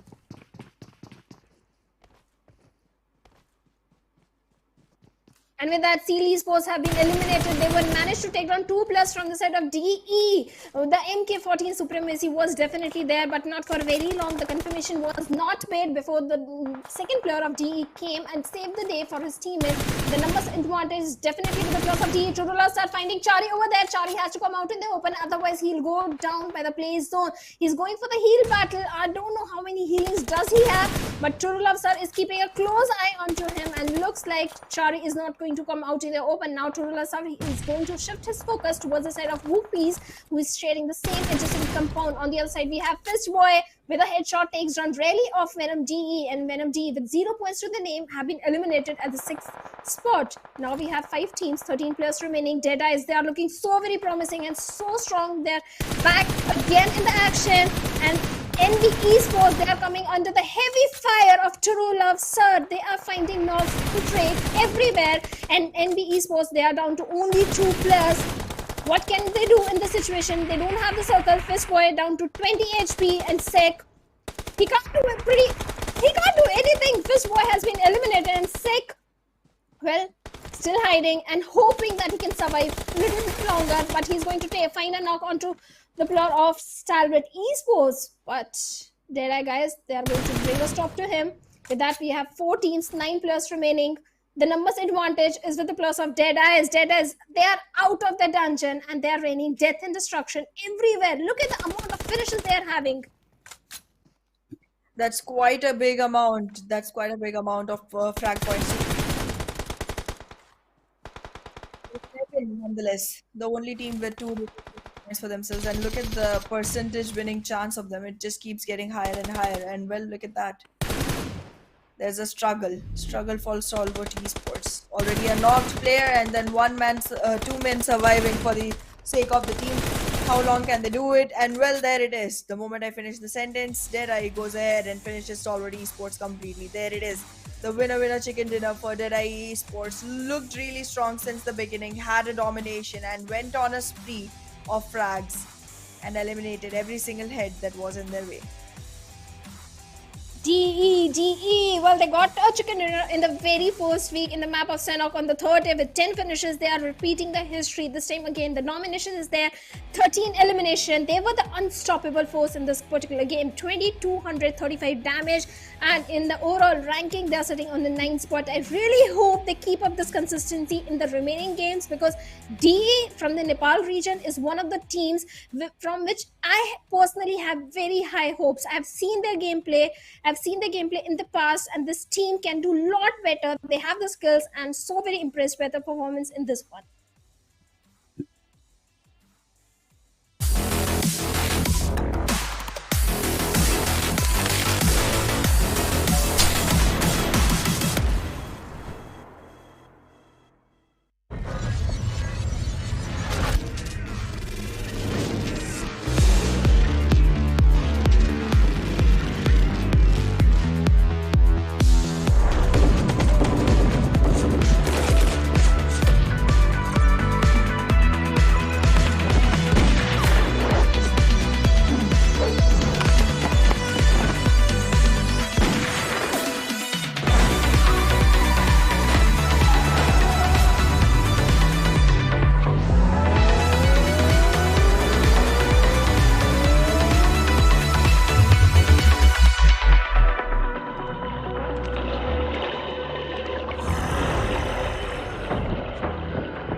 Welcome back everyone. You guys are watching PMPL South Asia Spring Season 2023. My name is Shadow. Alongside me is Ahana. Ahana, Deadeye guys, they're back in action.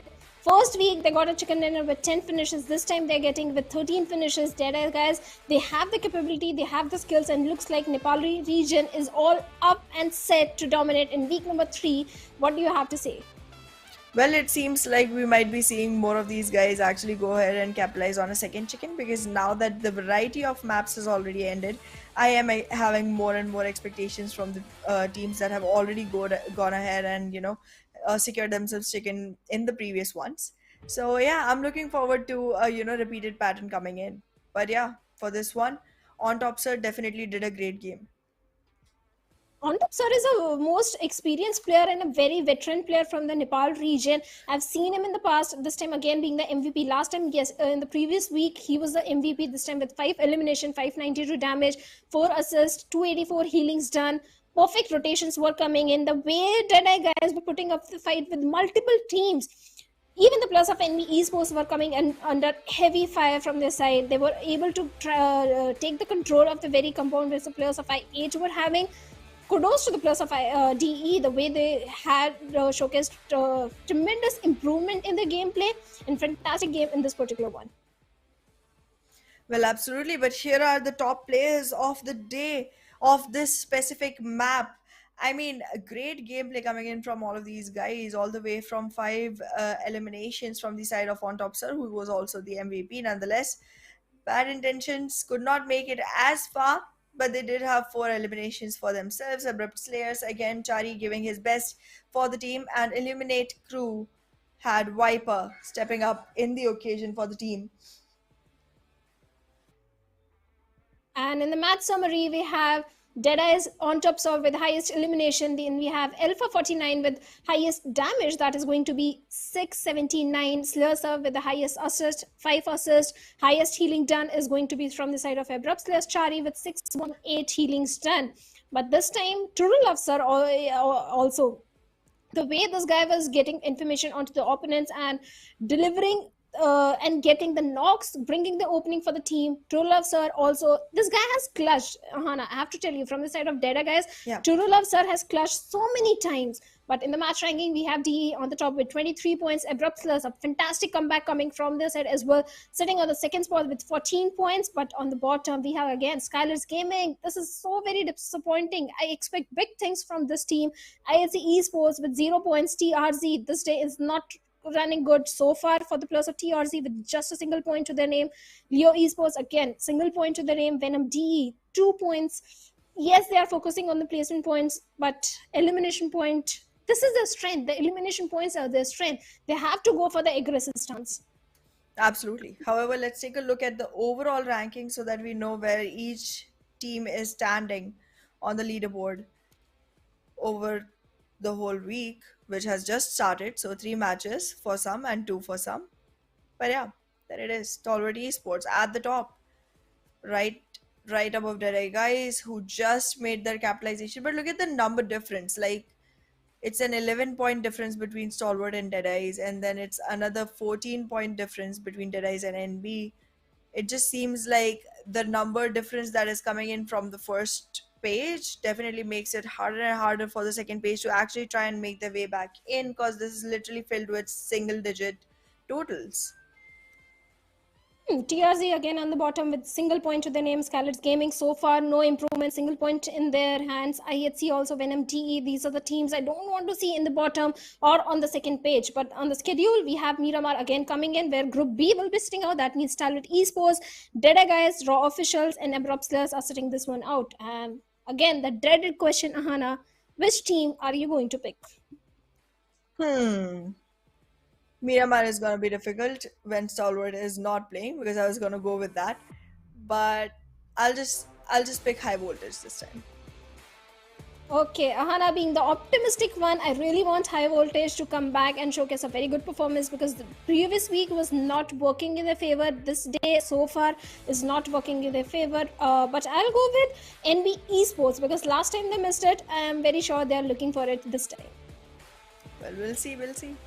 And if they do make it this time, I'm going to have a complaint, because like, I was rooting for them the last time. And NB Esports, they don't perform the best in Sanhok.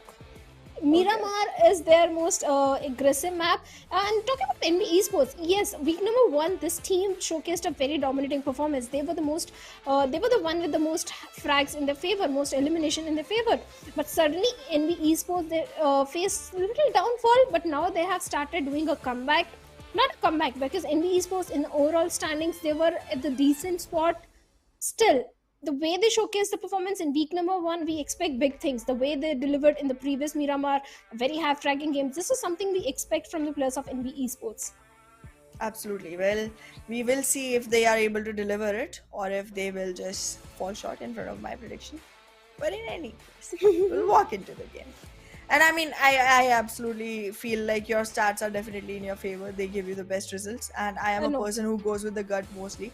So, high voltage it is.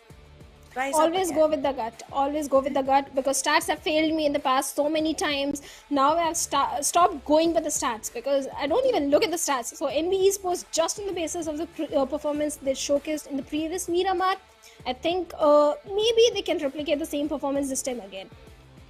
Hopefully we'll see that happen. And I'm expecting that delivery coming in from their side, but let's see how the teams come up and show at this position, because again, I've been repeating it over and over. It's week 3, there's not much time left, so this is the time you go ahead and deliver. And talking about Miramar, Miramar is supposed to be a sniper's paradise, because this is a complete sniper's game. Recently, we don't see too many AWMs or the Carnated or M24 because of the change in the meta. But talking about the weapon or the sniper, which is your favorite sniper in the map of Miramar? Car 98. Not the big one, AWM, the big responsibility gun. I am not a responsible person, excuse me. Okay. I'm still a child. I'm just a baby. Okay, but I'm very sure these experienced professional players, at one point there wasn't a sniper meta in the game. They loved that AWM, and like one of our fellow caster Ocean likes to say, AWM is not a gun, it's a responsibility, and it's not so easy to handle that. But thankfully the meta has changed, and now it's all about M416. The SMGs are so potent and powerful in the close range, and the DBS, the famous DBS. I have to say again, someone please nerf the DBS, otherwise I'm going to be so very scared the next time I play the game of PUBG Mobile. Well, it's definitely supposed to be like that. I mean, it's 4 versus 60. So yeah, you should be scared, Shadow. But yeah. High damage, high reward. That's what they're for, and that's what we want from them. We want big things from all these teams, and the flight path this time is going from the side of El Pozo towards the southern side of El Hazar. That means Venom D, they have to go for a very long journey towards Puerto Peracio. Even for Los Leones, you have to glide a bit more. Valle del Mar is not so easily glidable. Chumacera, better find vehicles as soon as possible. And we saw last time in Duke, so few of the players were taken out pretty early in the game. So Miramar is never so safe out in the open. Yes, the terrains are there, the ridges are there. At the same time, you have to be very familiar with the geography of this map. Otherwise, players like me, they can't survive for very long. But thankfully, there is no player like me. They are very experienced players. Thankfully, yes. I mean, you're talking about me. I have zero chance on the map of Miramar. There's a reason I avoid playing this map, and the reason is I'm neither good with the long range weapons nor with the shotguns. So mid range fights hardly happen here. It just puts me in a very bad position. Talking about very bad positions, the teams that do like to drop all the way to Chumacera, Minas del Valle are gonna be in bad positions. Look at that. It's too early to say bad position, because teams always goes for the original drop spots. Skylar's Gaming. Well, Skylar's can perform really good. How can you forget this team? This can be the game, especially when we have a Northern Circle, even for the plus of MABETEX Esports. Whenever in Miramar there is a Northern Circle, MABETEX Esports and Skylar's Gaming, they usually perform really good, because rotations from both these teams come from the northern side, and this time again the position in which MABETEX Esports are, yes they can capitalize, yes they can be the dominating force. Even for the players of IHC, they have the entirety of El Hazar. That means they are going to have good resources in their hands. The circle is in their favor. They can try and see control from the eastern front. But the teams like 4MV or the players who like dropping in towards the side of Los Leones, like the players of Sitim Esports, I8. Well, I8, they again have one more rivalry in Miramar, Ahana. There are too many rivalries. Unlike Pakistan region, South Asia, these teams like to have healthy banter, healthy rivalry. In Los Leones, we have I8 and Sitim Esports. They tend to go against each other so many times. So let's find out if again, this time, they are going to do so. Well, we'll see. As of now, bad intentions. Collecting their loot, having their time. They know the whole area is all theirs. Completely. I do want to know from you though, Mhm. in the map of Miramar, which is your favorite drop location and why? The house of the boss, Hacienda del Patron. Because, oh, come on, we get the golden Mirado. I'm always up for the Mirado Hacienda. fangirl. Yeah. It's the house of the boss. So, yeah. But at the same time, when you have the center, same matter rotations come pretty easy. Not so easy, because even if you're in an extreme circle, if you're somewhere towards the side of Saint Martin as compared to the side of Chamasera or Veldinmar, and you have a Torre Emu, the circle rotations are going to be a bit easy. That is also a reason. Okay, the main reason is you get good resources. Talking about good resources, my favorite pick generally for drop on this map is Los Leones because, I mean, I did talk about prison earlier, but that's just to compliment my dress. But going back to the actual thing, yes, I do like Los Leones. It's a huge city, and I mean, I never play Pro League. I couldn't even if I tried. I mean, if I ever got selected for a Pro League team, I would definitely be serving them water. That's gonna be my duty. But uh, in the general games that we play, Los Leones is generally flooded with people, and that just makes it, a quick game because I don't like being the only person dead in the team, just sitting there watching the rest of them playing. So if we drop in Los Leones, we can all die early and all re-queue again. That, I mean, makes sense. Does it? Does it? Does it? Thankfully, Los Leones is a big city. Two teams can coexist in harmony. They're going up against each other, but not in South Asia Spring 2023, because I8, Syntem Esports, every time they go up against each other. But talking about other teams as well, in the epicenter, we have the players of DRS, and we know for sure whenever the players of DRS, they have the zone, they have a good position, they perform really better. We saw it in the very first game where DRS, they came on the second spot. So maybe this time again they can do so. But on the periphery of the circle, on the western front, we have the players of Seal Esports. They may try and gatekeep all the traffic that is coming from the western front. But again, like I said, I8 City Esports, again back to the city, Los Leones. But I'm just waiting for the potential fight, because both these teams never disappoint. They always go for each other, but right now they have to go for the basic loot, basic resources. Then we have the players of high voltage in the city of Picado. High voltage, first week they got a chicken dinner. In the fourth game in the map of Miramar, Erangel with 9 finishes. But after that, they started losing the confidence from the mid of week number 2, and they have not been able to step up the game. Even the start of week 3, the 3 games they played, none of them went in their favor. Well, I guess this is the one that will. They are gonna switch it up. They're gonna surprise you and all the viewers and win the hearts of their fans one more time, because this is the time when I've predicted they'll win.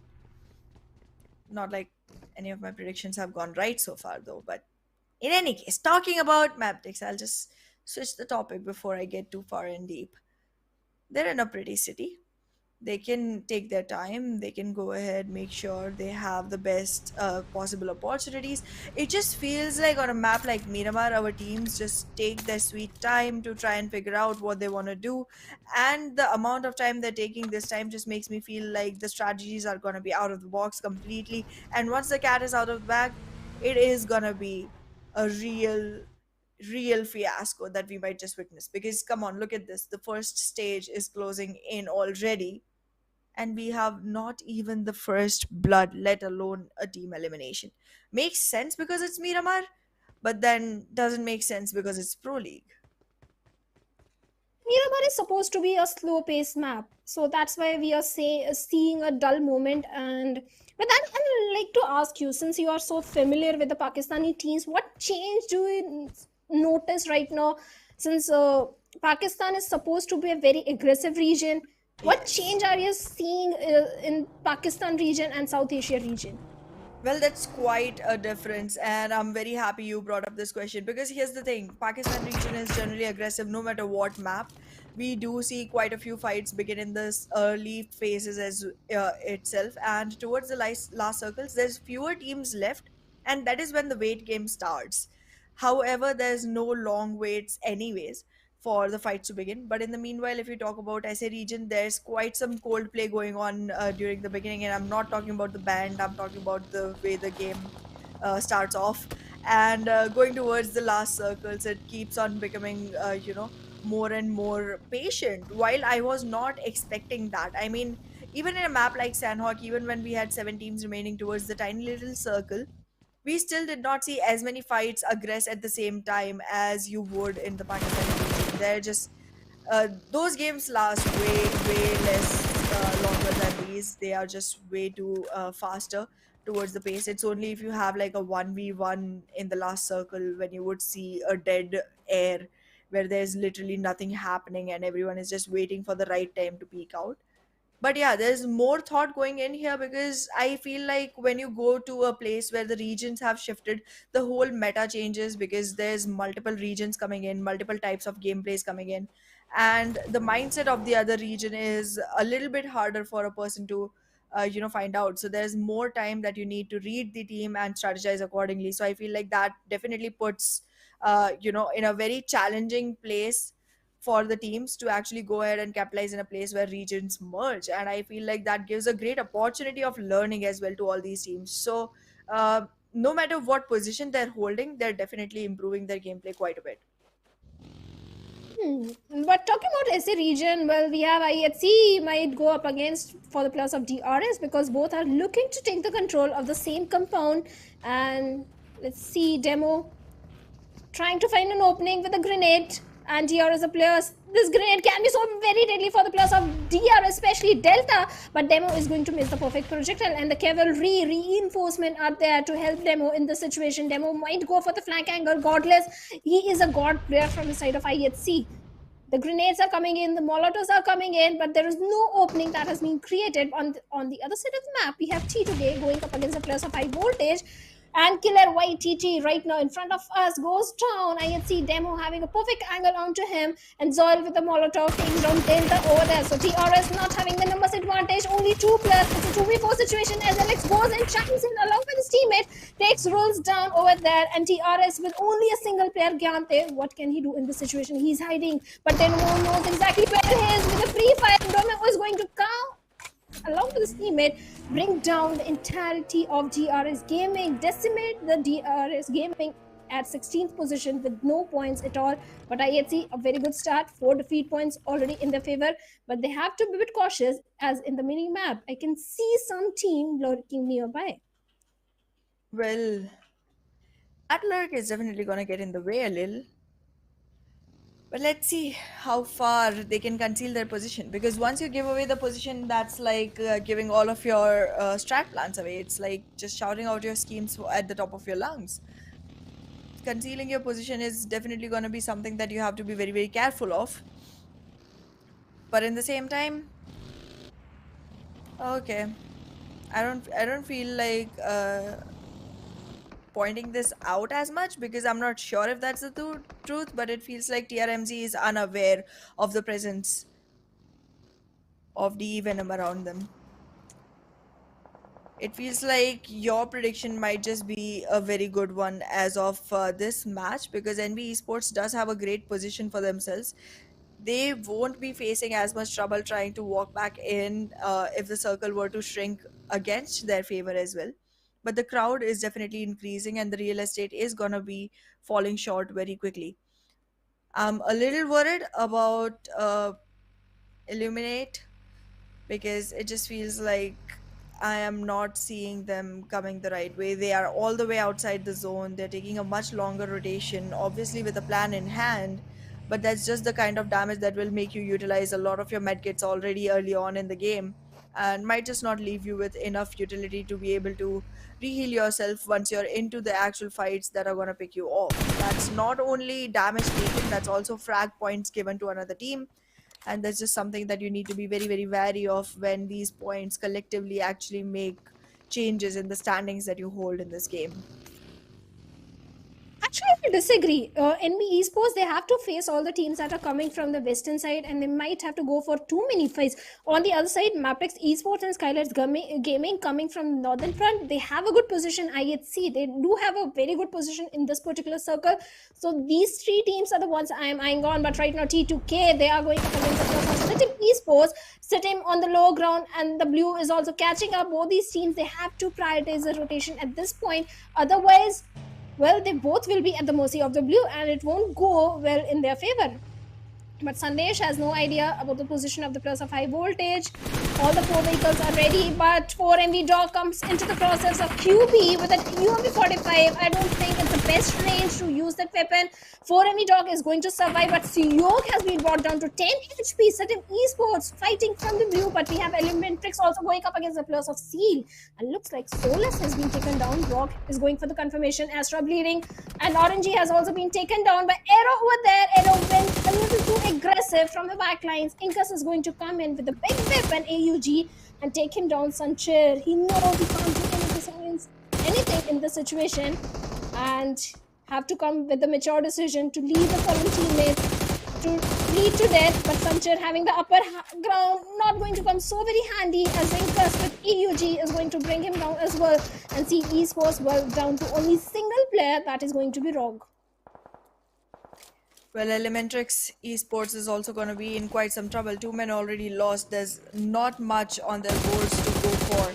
Only 2 defeat points to their favor. With that, they, even though make good out of this fight, won't be able to make good out of the overall condition that they have to find themselves in. There is definitely some healing available to the players, but that healing is not going to be enough to make themselves quite some good position inside the circle. 4MV on the other hand, trying to make the best of the situation, goes ahead, takes fights with multiple different teams at the same exact time. How does a team go ahead and do that? They have to be super dominant and super confident at this point. However, we aren't seeing some impressive performances coming in from the side of 4MV, at least as of today. So I'm not sure where this confidence is coming from, or if this one is even gonna result in the best favor of 4MV. 4MV, they have to move from the southern side, and look at the congestion, the traffic that is present on the periphery of the circle. We have the players of high voltage. They can try and gatekeep 4MV at the same time, I8 and T2K as well. On the other side, northern front, MABETEX and Stalwart, they are just enjoying the safety net of the circles. Easy rotations coming in for these players. T2K also struggling along with the players of 4MV. The numbers of 4MV are down to 3.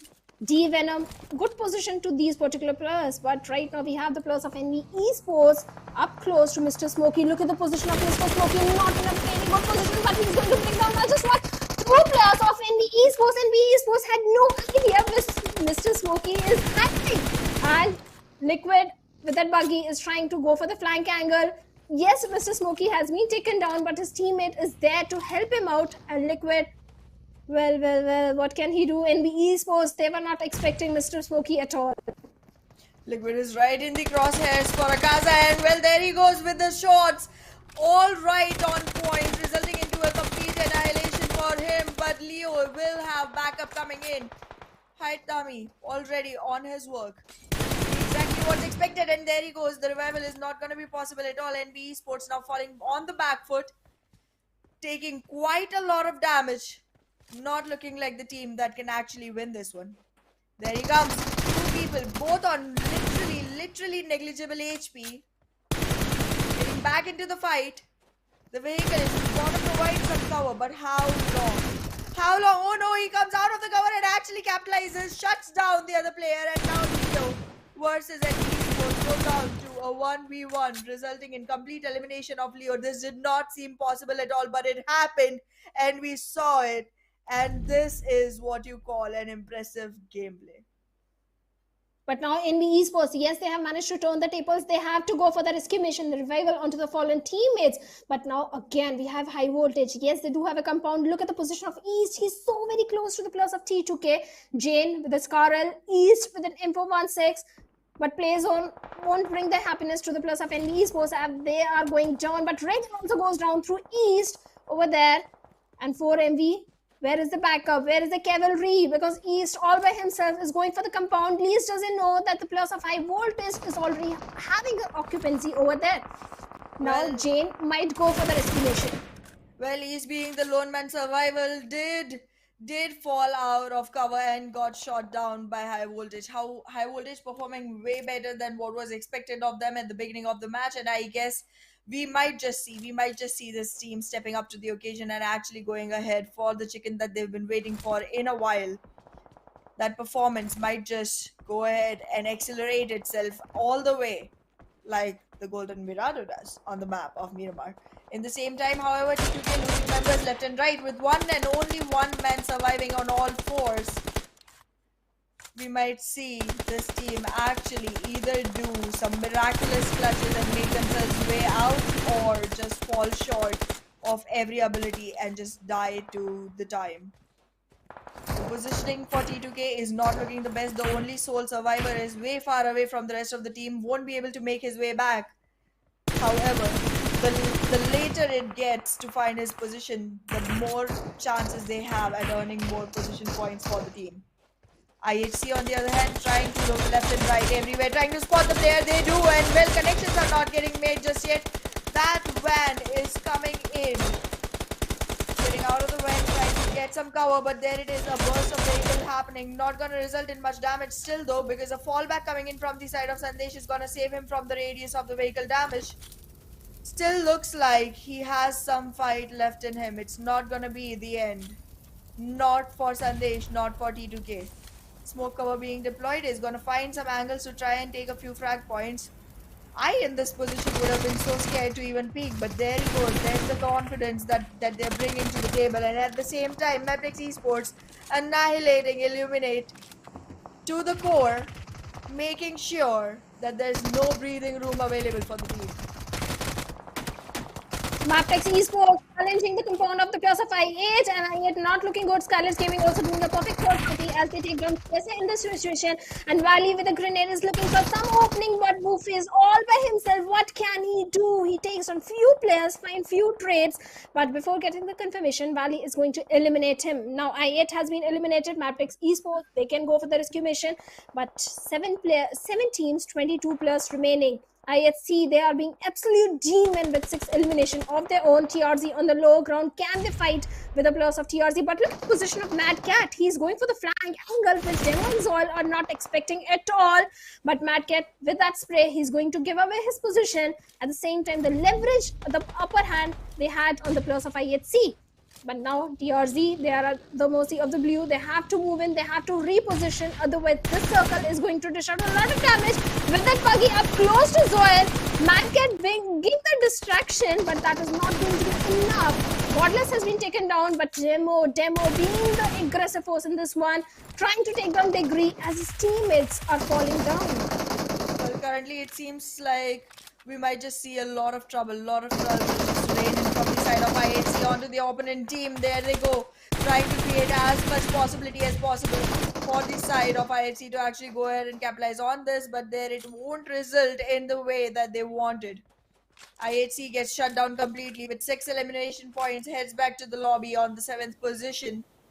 Not enough to actually go ahead and make a wave, but there they are. They gave their best, and I guess that counts somewhere in some books, but not on the leaderboard.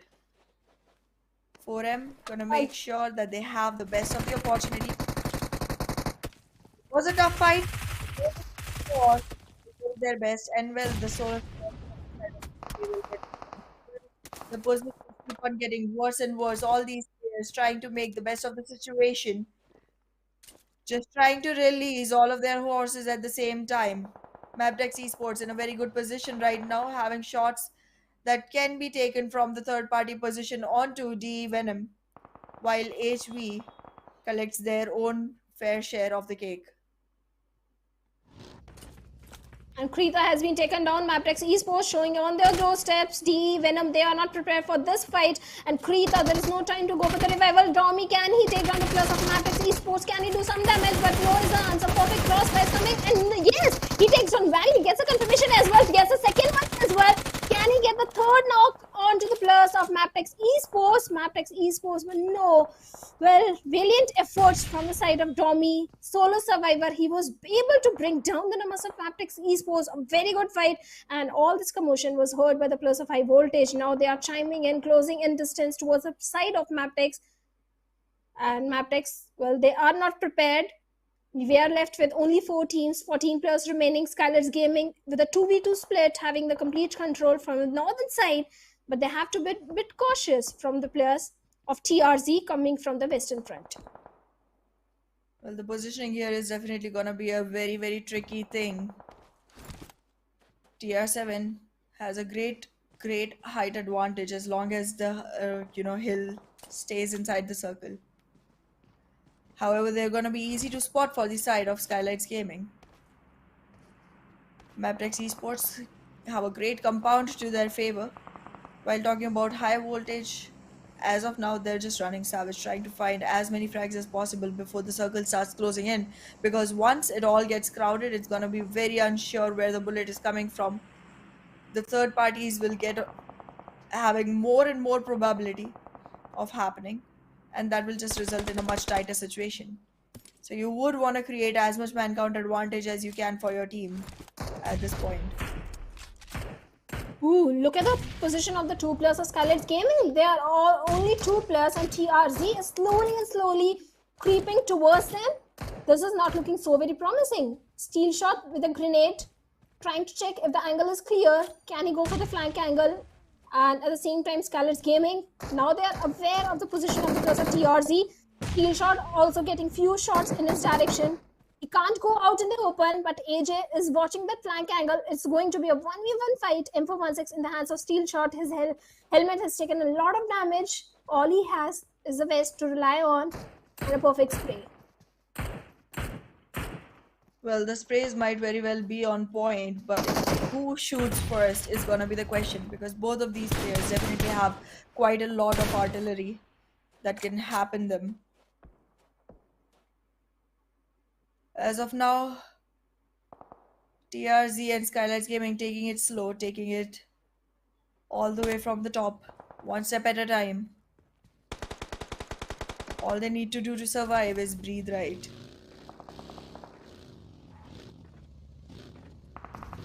The buggy has been picked off. They are going to be rotating quite a bit. Going to make sure that they do not fall into the crosshairs of TRZ. The height advantage has been sacrificed. All the way back into the circle. And now the capitalization completely lies towards TRZ. On the climb up itself, if TRZ has their eyes at the right position, might just be able to end this one. The circle shifts again and the teams move back. But TRZ, they don't have the circles. At the same time, they have grabbed the attention of the players of Stalwart Gaming. And now Stalwarts are trying to pepper few bullets in their direction. But safely, TRZ, they have moved inside the circle. But Stalwart Gaming, one side, then other side, we have the players of High Voltage. Things are not looking so very promising for the players of TRZ right now. No Fear has also taken hefty damage. He needs to patch himself up as soon as possible. The split of Stalwart Gaming, I have questions for that, but maybe it can work in their favor because Stalwart always loves to play in a split position. Well, we'll see how many heads they can split with the split position, because that's exactly where their crosshairs are going to be, knocking every single skull out of the lobby. 3v4, v4, v3. A difficult situation, a difficult time. Desperate measures might be taken from every team that survives. Going further is difficult. Stalwart Gaming in a very risky situation, to be very honest. The compounds are collectively fueled and already acquired by 3 other teams. If the next circle, doesn't favor Stalwart Gaming, they might just walk into a minefield filled with players eager to pick them off. Anyone who's outside the circle, outside the compounds, might just become a much easier target to go for.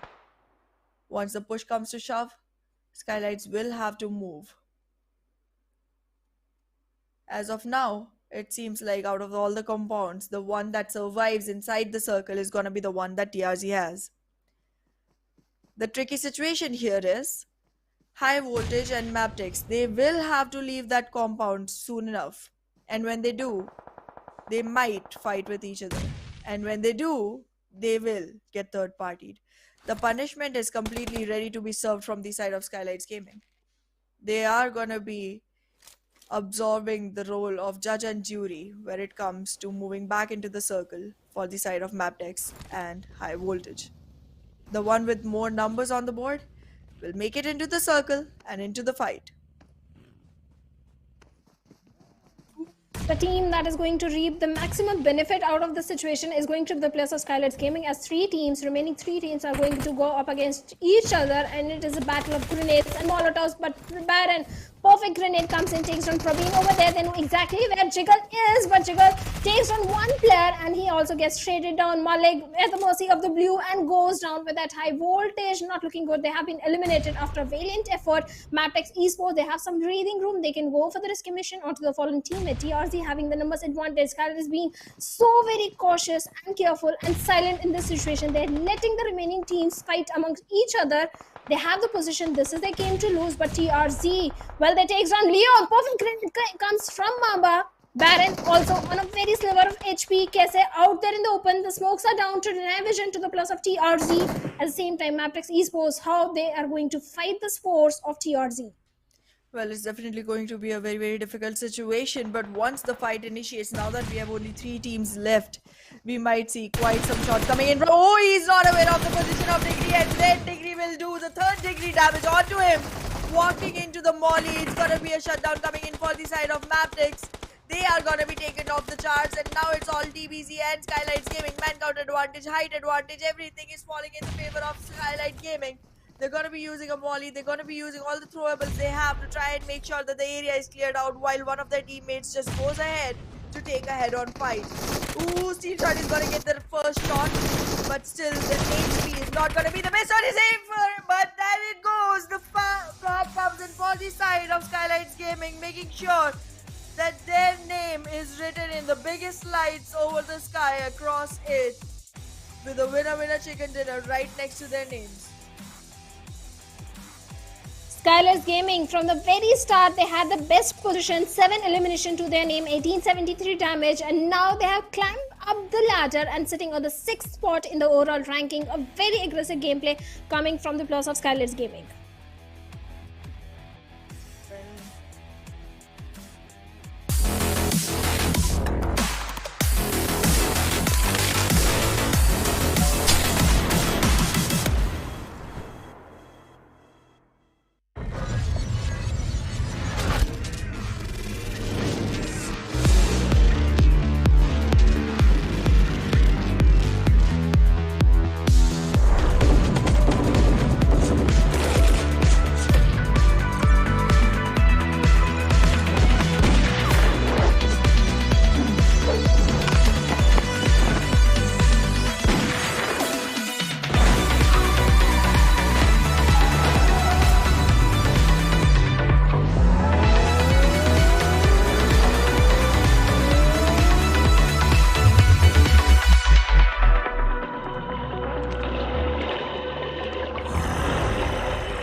Welcome back, guys. You are watching PMPL South Asia Spring Season 2023. I'm Shadow. Alongside me is Anna. Skylights Gaming finally getting a chicken dinner and a good game in their hands after 3 games, Stalwart Gaming, they have spread their wings and looking confident. But this time it was Circle as well. The Circle was in their favor, but they were being so cautious and meticulous and patient ones. And finally, they were waiting for the chicken dinner. They got it.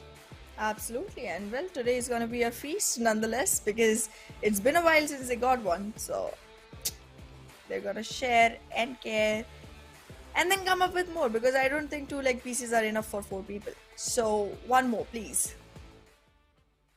Maybe we can get one more, but right now the MVP, the star player, is going to be Nima from Stalwart Gaming with 2 eliminations, 744 damage, 1 assist, 2 knocks, and 136 healings done.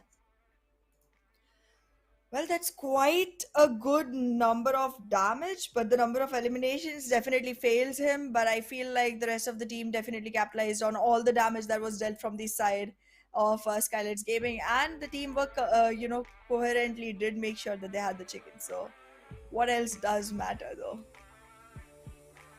And other than that, Nima, we have other top players that is going to be Baron from the side of MABETEX Esports. MABETEX Esports, they also showcased a very good performance in this one. 4 elimination coming of their own, no fear with 3 elimination. Rig from T2K Esports with 2 elimination, and Hai Dami from DO Esports with 4 elimination. Good performance coming from all these lads. Fantastic gameplay, but it was Stalwart Gaming who came reigning supreme in this one. It's a winner chicken dinner. And in the match summary, let's have a look. Along with Baron with the highest elimination, we have Nima in highest damage. Well, that definitely is there, and it seems like we're seeing quite a few names up here. These teams did survive through a lot. Like the last circles were getting more and more crucial and more chaotic. There was a lot of patience, and that patience was just resulting in way too much anxiousness about what's going to happen next, who's going to take the first fight, who's going to win it. I mean, it was confusing, but in the end, it was Stalwart Gaming that made the best of the situation, got themselves 17 points, 10 for placement, 7 for eliminations, and however, even though MABETEX had 1 more elimination point, they could not make it to the same points in total because of the positioning. And I mean, I get it. You predict the circle the way you feel, and then the circle, if it doesn't favor you, you do have to go ahead and actually, take the fights that you were not expecting. So can result in that. Nothing that went really bad from their side, but could not result in the same thing that they expected though. And in the overall ranking, we have Stalwart Esports on the top with 50 points, DEADEYES with 39 points, NB Esports on the third with 31 points, T2K Esports sitting on the fourth spot with 30 points of their own, MABETEX Esports, well, they have also climbed up the ladder. They are sitting on the fifth spot with 23 points of their own. Well, that's quite a chart to see. I am looking at the chart, and right now it seems like Stalwart Gaming did gain themselves quite a leap. Great for them, but yeah, in the end, it is Stalwart Esports that is going to be on the top. However, the second page does not look as happening as you would expect. I'm expecting more from the side of Venom DE, Raw officials, Bad Intentions, and Setem Esports. High Voltage did rise up to the occasion a little this time. We did see them giving better results on this map, but it's still not looking the best that can be from their side. And talking about the schedule, we are done with 4 games of today. Last game remaining, that is going to be Erangel, where Group A will be sitting out. That means 4 NB Esports, Seal, and Bad Intention. They are sitting out in this particular one. And the dreaded question again, Ahana, which team are you predicting for this one?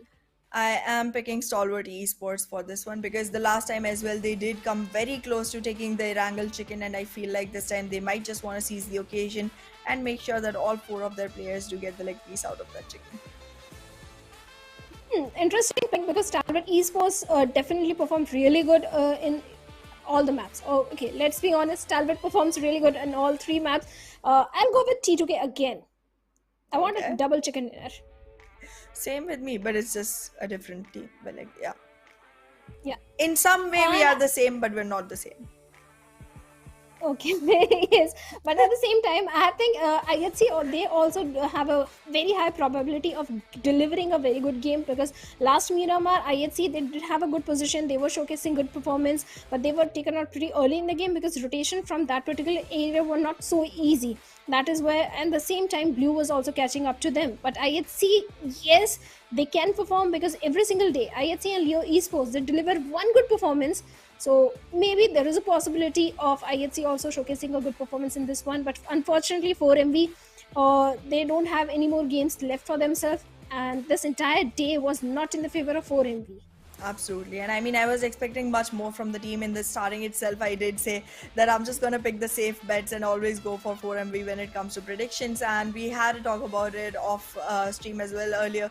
But I just feel like sometimes you don't have the best days in your hands. However, there is going to be a dire need of, stepping up from all of these teams that could not perform today because, again, it is the last week. Things can literally change all the way around. And you don't want to be a team that just has 2 great weeks and then on the third one just messes up a little and that just costs you your spot in the finals. I mean, who would want that? Well, 4MV, they are definitely qualifying for the finals. There is no second thought to that. Yeah, But obviously. yes, 4MV, the certain. Okay, let's be honest. Week number 2 also they started on a very bad note. They were not able to win those 4v4 fights. But by the end of the week, they started picking themselves up, and again they were sitting on the top. So 4MV, I know they are going to do a comeback either on the second day or maximum by the third day. 4MV will be again back in the action. This is the time where other teams, other regions can also capitalize because Mongolian region, week number 1 was entirely their entire week, not just day, entire week. Now Nepali region T2K, they are picking DRS, they are picking even the plus of Deadeye guys also showcased a very good performance. That also brings the fact that maybe Deadeye guys can also showcase a very good performance in Erangel because it was Erangel only where Deadeye's got a chicken dinner in week 1. One issue will be repeated in week 3 or not is the question that we're going to walk into the map with.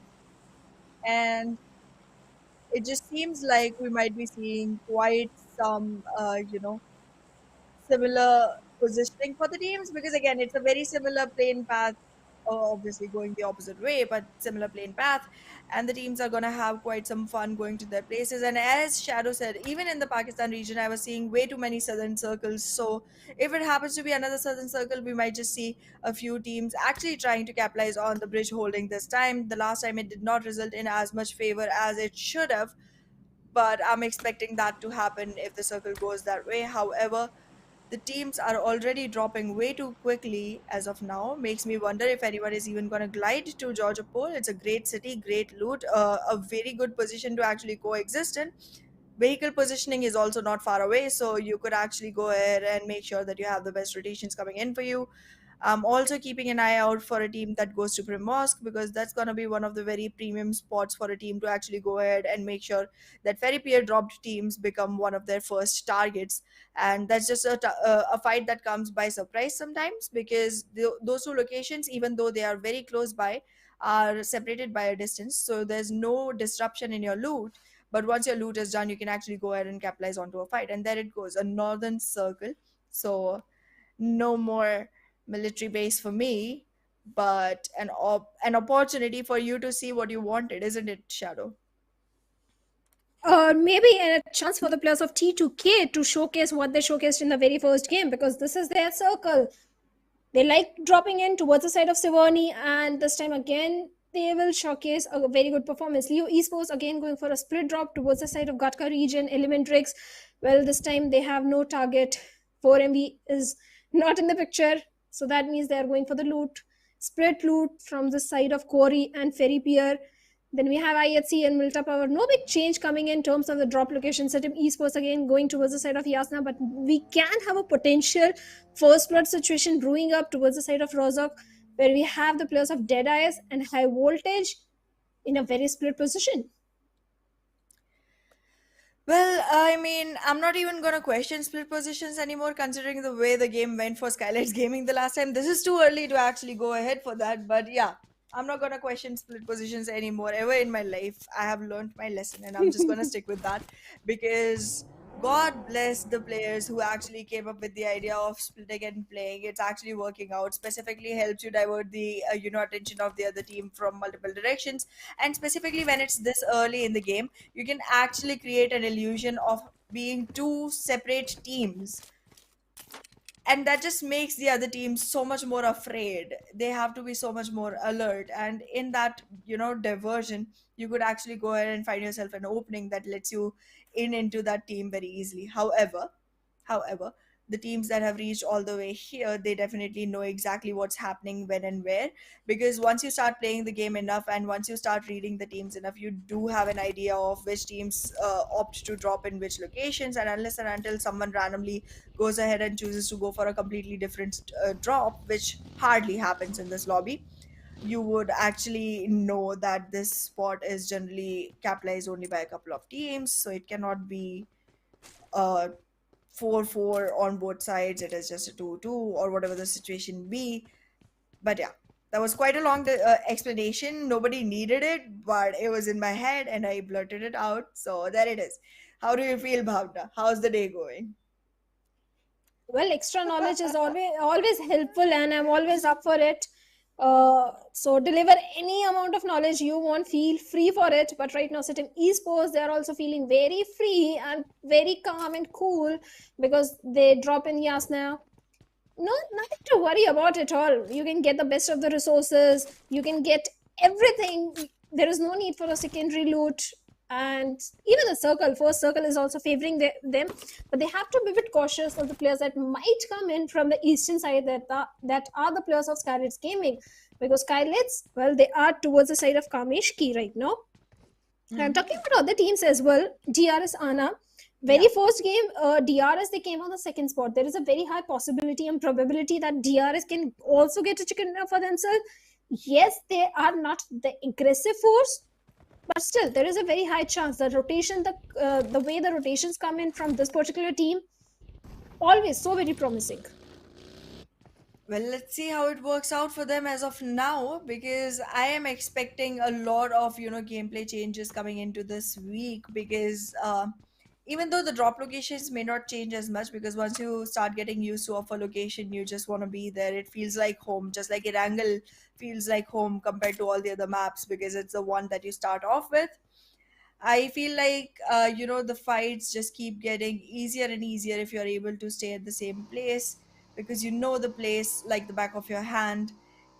And yeah, I mean, our teams might just capitalize on that. However, the rotations might be a little bit different than what we are used to of seeing, because a lot of teams, now that they have read each other, might want to switch up a little. But yeah, in any case. Do you like the bike system of this game? I generally prefer bikes over cars. It's more risky, but it's also more agility, so helps me. Oh, I love it. Oh, Whenever I'm the nice. solo player remaining from my team, even if I'm not the solo player, always in the classic gameplay, I used to go for the bikes because of speed that comes in. Even if any team is having a crosses onto you, you can escape to the safety. You can scuttle back to the safety so very easily. The speed with which it moves, especially in case of the bridge camps, I'm always a Yeah. fan of bike, Mm-hmm. and that is something my teammates hate about me because, come on, sometimes you need backup. I'm there, out there, open, knocked out by someone, and they have to force a fight, which they don't want. So, not always ideal situation, but still, I'm a bike fan. Not with in real life, though. with me, my teammates have zero problems with me going on bikes, because it's literally like when they start off the game, they know it's a 3v4 every single time. They know I'm not gonna survive long enough, so they're like, okay, you know what? Just grab yourself a bike, run around the map. If you find someone, let us know. That's the best you can do anyways, so go away. And I'm left like a free bird, which I already am. Just not able to fly. Been flapping my hands since morning. Still on ground because of the heavy weight I carry. In any case, talking about heavy weight, there's a lot of heavy weaponry that might come in from the side of high voltage. Now that they've started stepping up, I'm expecting them to actually surpass their own performance in the last map and go ahead for a much more, higher damage costing game. What do you feel? Will that be a possibility? It could be, but at the same time, Hana, as we were talking about the vehicles, I have to tell you, in competitive scenario, you have to go for the buggies or the vehicles or the cars, Dacias, because you need the cover, especially if you have a Gatka circle or a southern circle of Yasnia. These vehicles come very handy if you need the cover. So players like me, bike is a never go, is always a never, big no in the competitive scenario. So well, thankfully, we are the classic gameplay. I wouldn't be bothered by what goes on for best for the competitive gameplays, specifically when it comes to me, because I am literally the player with the rank of paper. Like PUBG literally came up with a different rank for me so that I could survive, because I wasn't the caliber that even survives in the lowest category of ranks in PUBG. So they were like, you know what, for you specifically, we'll make paper ranks that you can go for, which are literally paper thin, like my survival skills. Enough about me talking about the teams. The circle has gone all the way towards Georgia Pole, and it's gonna be a huge rotation for the team I predicted. Stalwart Esports, all the way in Novorepnoy, is gonna have to go crossing so many people all the way into the circle. This is gonna be very difficult. However, look at Skylights Gaming. Their position is so premium. They can literally go towards shooting range and enter from there. There's literally zero passage obstacles for them. How optimal can a situation get for a team? Yes, they are going for late rotation, but Stalwart Esports tend to go for late rotation, Ahana, time and time again. It's just the very first circle. The blue is not going to give you so much damage, but on the other side, Raw officials, they're taking a lot of damage, yet Uta has been taken down. They were not anticipating I8 in this position, but Kancha from a cheeky angle takes down not just one, two players of Team I8, bring their numbers also down, but he's the only man standing with the last first aid popping in, the Molotov coming in his direction. He survived that. He has to reposition, and Sky, well, what can he do in the situation? Kancha has to buy some time. He has to go for the rescue mission, but I8, there is no chance that they can go for the revivals. Kancha can't go out in the open, and Sky trying to lob a grenade that can be very deadly, but Sky will miss the perfect projectile. It's a 1v1 situation. Kancha is going for the rescue mission, and Sky decides to do the same.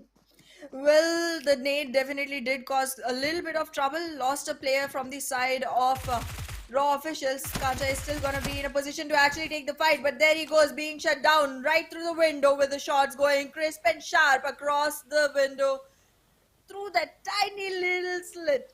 Oh my god, the aim, the accuracy. This is a complete revival that is going to be possible for the side of I8 with 4 defeats already to their favor. They will be having all 4 men standing right in about time. Like, I8 had 0 chances of actually going for the rescue mission, as you mentioned earlier.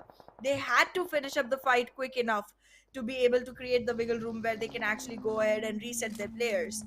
And that's exactly what was done. The team delivered exactly what was expected of them. And I am just happy to see a team go ahead and give their best in starting this quickly.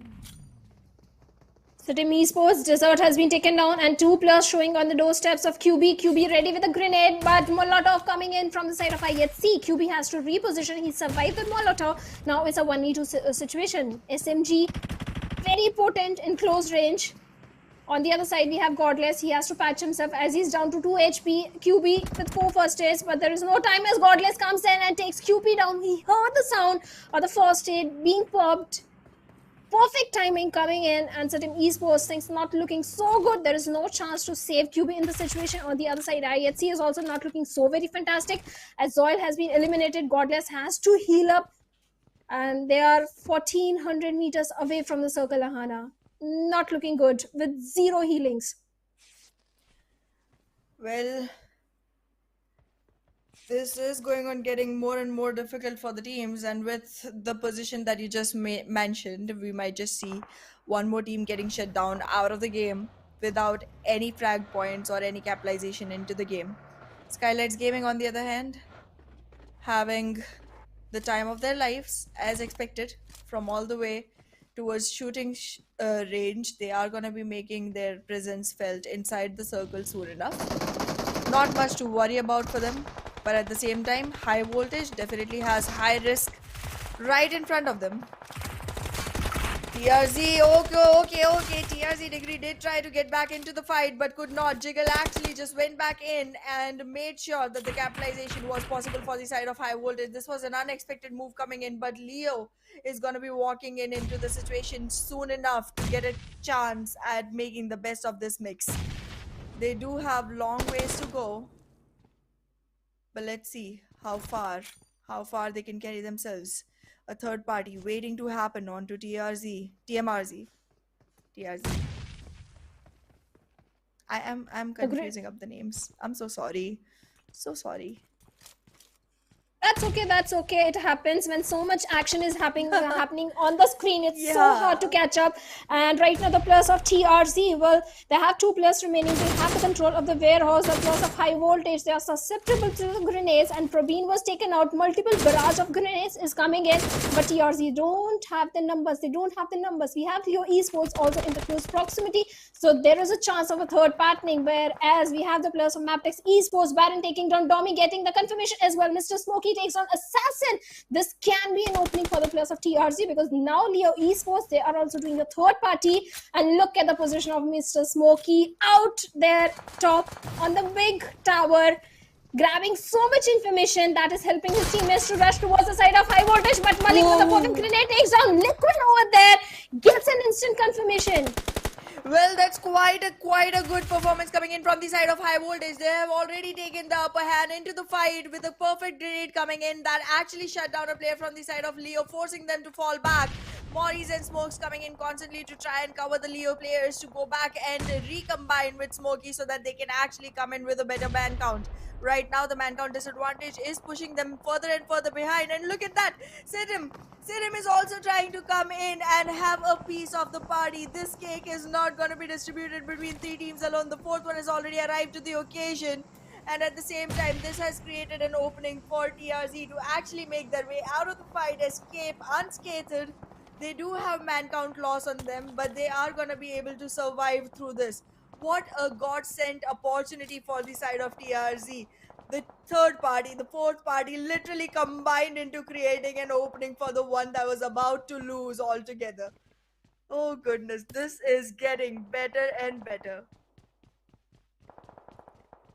4 teams going up against each other, and it is looking so very chaotic. Look at the players of DRS. Looks like they are also joining the fray, but we have Stalwart Esports action going up against the players of DEADEYES, and with a vehicle explosion, the numbers are not favoring in Haidami.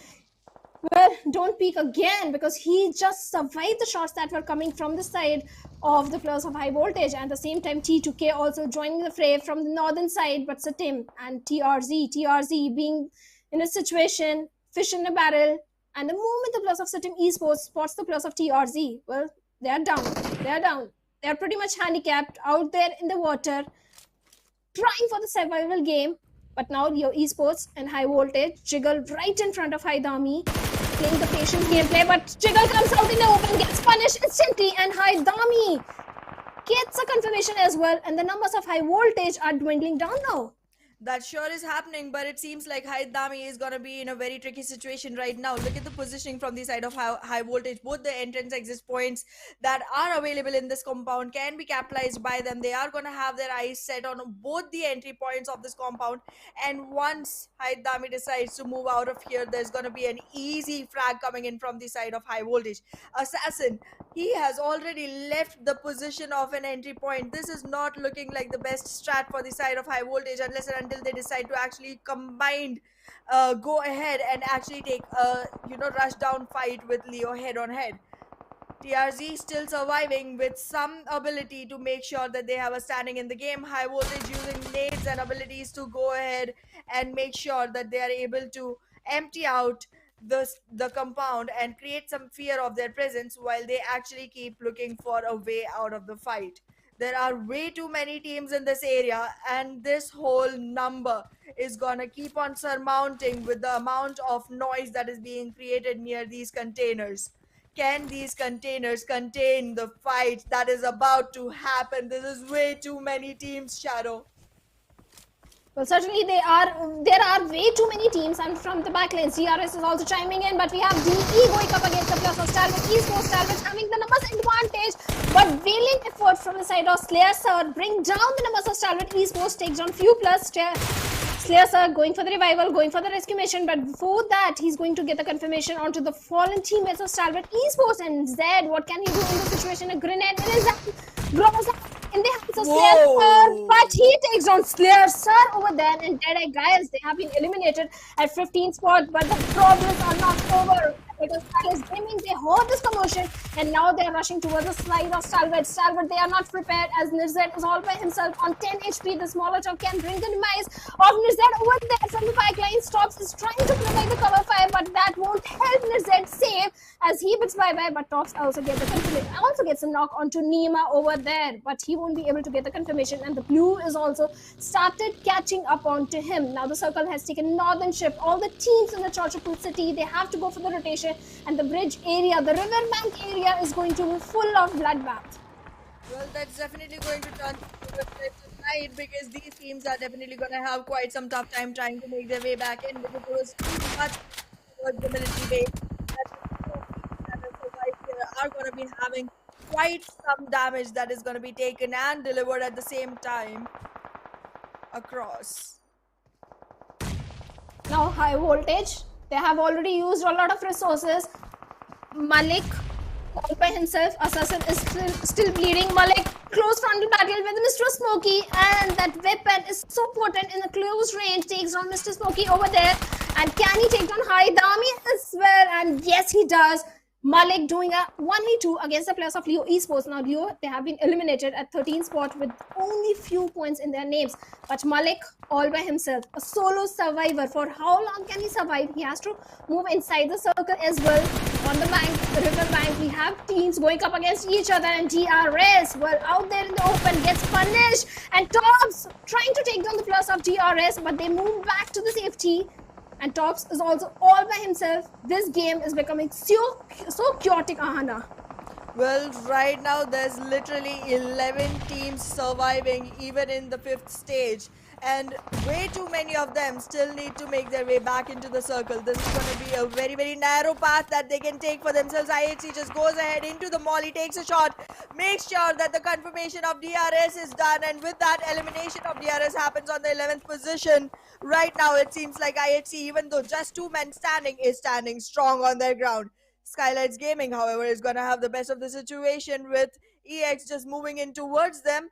They do have 1 man down, but they are going to trade it off pretty well with that shot coming in from the side of Ninja. This is looking like a complete trade-off show in which T2K tries to come in and make some best for themselves. However, Skylight Gaming already in a very trouble situation against EX. Oh my god, this just looks like Intention X Esports is here for revenge. This is not just a gameplay. This is literally a fight that was waiting to happen for years and years, and there's so much vengeance looking like it's coming in from here. And T2K, well, they are stealing all the thunder of the players of Intention X Esports by doing a perfect third party and getting the confirmation onto the players of Skylights Gaming. All the hard work done by the players of Intention X Esports looks like T2K, they are reaping the benefits, and now they are in a position even to punish the players of Intention X. But the circle has shifted towards the city of North Georgiapur, and where the players of MABETEX Esports, IHC, D, Venom, they are in the best spot right now, and IHC, they can rain death and destruction in this particular one. And look at the teams trying to cross the riverbank area that are going to be City Esports and TRZ. And MABETEX Esports, well, they are definitely checking that area. It's not going to be so easy for the players of City Esports, but Mama goes down through the hands of Desert. Perfect grenade, and TRZ wins bye-bye at 9th spot. Now Intention X and T2K, where Sandesh is on a very sliver of HP, trying to make an escape from the situation. Well, Intention X is gonna fall out of the fight very quickly because it is time they started prioritizing the circle first. However, talking about the circle, the greatest position in the circle does reside with Venom D, and there is only 3 players surviving. That's not gonna give them the best man count advantage when it comes to facing T2K or MAB, but it's still gonna be an advantage nonetheless because the way the game is going on at this moment, the way the pace of the game is going on at this moment, you cannot assure the man count for any team at all. Elementrix trying to make their rotation and getting caught into the hands of T2K Rig, unable to connect any shots as of now, and well falling out of the fight as quickly as he invested. This is a quick termination, but the rest of the players from the side of T2K are going to make sure that they get the best of the situation, while Stalwart Esports comes in for a third party and secures some for themselves, unknowingly actually making things easier for T2K. But Frag has a grenade right in his hand and he has revealed his position. A shot comes in, does not connect, but there he is with a shotgun right on point, goes in for the shot, takes down the player from the side of T2K, and with that knock capitalizes the man count. But look at that, this 1v1, 1v2 actually, still survives. Whew. The players of T2K, they are not gonna be forgiving. There is no mercy coming in from the side of T2K for Elementrix. The position keeps getting more and more difficult for entry as three people try to pinch him inside this compound from every single angle possible. Entry frag might just get fragged out. Frag, a 1v3 situation, Anna, from the backlines. Even the players of Sitim Esports are chiming in. Then we have Malik also. All these teams are suffering right now, and Elementrix Esports 1v3, he couldn't do too much and he has been eliminated. Well, Stalwart Esports, even though they have great number of frags to themselves, is gonna be a solo player surviving. Tobbs is gonna have to top this up for his team to make sure that he has more and more frags coming in for himself.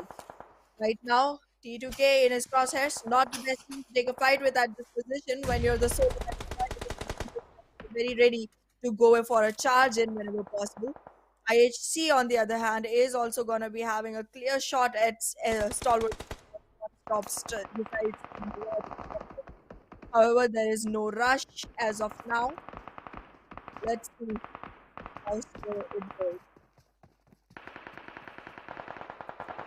And MABETEX Esports, they do have the numbers advantage, they do have the circle, and so do the players of IHC, but they don't have the numbers in their favor. But this particular Tops, is there any stopping to him? Because he's not stopping at any cost. The solo domination that is coming from this particular individual, already looking so very strong. 8 elimination points, MABETEX Esports. Well, the smokes are grabbing the attention of MABETEX Esports and T2K. Well, they have to move inside the circle. It's not going to be an easy journey to get forward. The smoke wall is there, but can it help the players of T2K? That's the main question. On the other side, Sitim are being so very patient. And the vehicles are ready. So the players of MABETEX Esports, and Baron takes down Krita, but T2K, well, they have made it to the safety with J on 10 HP. Well, right now it seems like there's quite a few blood dropping down onto this star floor. And there it is, MABETEX Esports is gonna have the opportunity to go ahead and actually revive the one fallen comrade from their side. They are still standing 4-man strong. No other team has all 4 players on the board. The Venom trying to trying to make sure that the man count gets equalized eventually. Trying to make sure that his team has the better when it comes to the man count. However, talking about Stalwart Esports, they do have enough utility to actually go ahead with. MABETEX Esports, however, working in a 2-2 split makes me worry about them a little, because one of their split, the one that consists of Kessie and Wally, can be squeezed in from 2 different places instantly. And once the gun stops, T2K might just want to capitalize on that as well. Currently, it seems like one of our teams is still outside the circle and not going to survive for long either. Right now, Sitim Esports cannot make it back in. And there it is, the shutdown coming in from the side of MABETEX Esports. The top 5 teams remaining. A 2-2 split coming in from MABETEX Esports. A 1-1 split coming in from the side of Venom DE. And well, it just seems like another circle shift is gonna start. 8 seconds to go. The squeeze is gonna be pressurizing. This is not the best position for the teams. MAB has definitely gone ahead and tried to recollect all of their players, squeeze into one single location, while IHC is still working on the split with only 1 man on each. Whew. This is getting rustier and rustier. Leo with a grenade trying to find some opening onto the players of D Venom. D Venom in a single building. 2 plus, not looking so very promising. Rayleigh out there in the opening. This is a movement that Leo could have taken down Rayleigh over there, but he's going to be a bit late in pulling the trigger. But Baron with a grenade is ready to bring him down, and this grenade is going to be so deadly right on his face, and Rayleigh goes down. And now Denim VE, Frost is the only man standing. For how long can he stand as Baron goes for the confirmation? Just like a single man army, but MABETEX Esports 9 defeat points, still the unstoppable force in this particular one. Leo knows exactly where Farad is, but Jane is going to bring down the demise of tops from the side of Stalwart Esports. After a very dominating performance, Stalwart Esports wins by at 5th spot with total of 8 eliminations. Now we have MABETEX Esports, IHC being so very silent. At the same time, T2K have 3 players. They do have a good position, but the chances of MABETEX getting this one are so very high.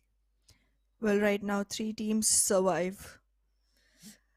We have 9 players on board. It's a 4v3v2. The man count advantage goes with MABETEX, obviously. IHC is still working. On a very silent note, T2K trying to control more and more area of the map. T2K has 3 different compounds, 3 different places to peek from. They are gonna be the biggest problem for IHC. MABETEX still not paying much heed to IHC, and well, with these smokes, they are gonna be able to create themselves a little bit of cover to walk through. But is there gonna be enough for both the players to actually go ahead and make themselves way inside the center of the zone? There aren't gonna be any more circles. So it's a squeeze that just pushes everyone in. But still, it's not just one team, 2 teams, 5 plus looking in the direction of IHC, and these smokes are not going to be enough to help their case. The grenades are coming in. The teams are expecting the players of Team IHC to come out in the open, and Alex is already on a little bit of low HP. Sanhok trying to find some opening, and IHC, they're in such a difficult situation right now. From a rooftop angle, Leo is keeping a close eye onto the players of IHC. Multiple barrage of grenades is coming in, not letting IHC breathe for a moment, and then Alex goes down and gets the confirmation as well. Godless is the only man standing, and Leo is not stopping. He still has 5 more grenades. How many resources do these guys have? And Godless also goes down. UMP coming in action from the side of Leo. And now MABETEX Esports and T2K are the only 2 teams standing. And but Sanhok is going to get some opening as he takes down Leo over there from the side of MABETEX Esports. Well, MABETEX Esports is definitely trying to walk back into the compound and try and squeeze T2K into the compound. But there it is. Oh my god, that lack of awareness is definitely going to be punishing. But this mercy is not going to result into anything.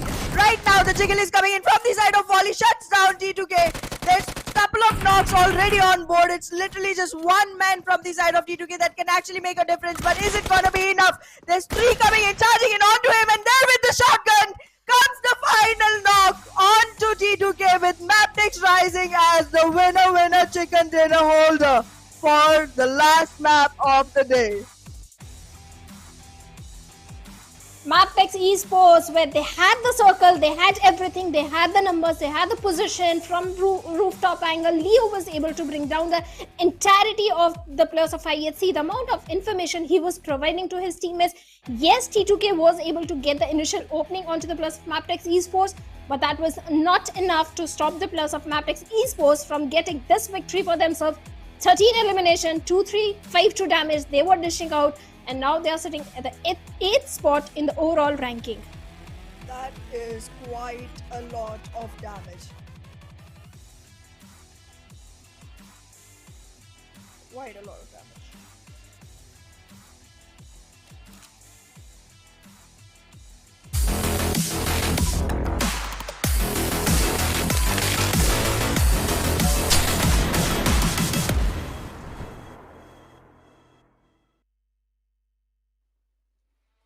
Well, welcome back to PMPL South Asia. Welcome back to PMPL South Asia Spring Season 2023. We are your hosts. I am Ahna Aiden, and alongside me is Bhavna. And that was quite a match. My brain is still not over the last fight, and you could already see it when I tried to welcome you all. But like, yeah, Bhavna, what do you have to say about it? Blame the circle, Hana, for this chaotic action. You have to blame the circle from the very start. Absolutely. It was a completely northwestern circle with Georgiapol in contestation. First teams thought it is going to be Georgiapol City or Container Circle, but no, it was not Georgiapol Circle. That was a double punch to the teams already inside the circle. But this time the MVP is going to be Kese from the side of MABETEX with 4 eliminations, 714 damage, 0 assists, 0 healings done. Wow. And PC is not taking damage at all. Damn. Okay, I've seen the healing number keep going down, but 0 is my first time, and this has to be outstanding. I mean, if you're dealing 714 damage and still taking 0 healings, you ought to be a person who is like invincible or something. I mean, how did he deal that damage? Was he like snapping his fingers like Thanos does? He was able to dish out a lot of damage, but he was not giving unnecessary peek to the enemy. He was not out there in the open, only picking up the good fights, not the bad fights. That is how he got 0 healings done. But in the top players, we have Baron also from MABETEX Esports with 3 elimination. Then we have Tops, the solo domination guy from the side of Stalwart Esports, 4 elimination. 656 damage he was dishing out. Then we have Desert from Sitim Esports. Well, Sitim, they were performing good, but moving inside the circle after that curveball became a big challenge for the players of Sitim Esports. 5 elimination to his name. Godless from IHC, again 4 elimination with 409 damage. Well. That was quite a performance, and every single team showed up to the occasion. We're not seeing, multiple players from a single team, just Sitim being one with the highest eliminations and the highest healing done, while Baron takes away the highest damage and Jane has the highest number of assists on the board. It's weird that even after such a chaotic match, the maximum number of assists that was done is 2. There was no survival occasion left for anyone. It's like any fight that people went in, they came out with confirmation. There was no survival chance. And let's have a look at the match ranking as well, Ahana. And this time, MABETEX Esports, they are sitting on the top with 23 points. T2K, valiant efforts from their side, 13 points to their name. But MABETEX Esports, they were the forceful one in this one. Stalwart Esports on third, a very high fragging game. Again, 11 points to their name. IHC Esports on fourth with 10 points. Well, absolutely. These teams did perform the best. And I mean, the last circle made me so nervous. My fingers do not exist anymore because while biting my nails, I bit my fingers off as well. There was just not enough nails on my hands. It just kept getting more and more crucial. And I could not tell until the last exact second what's happening.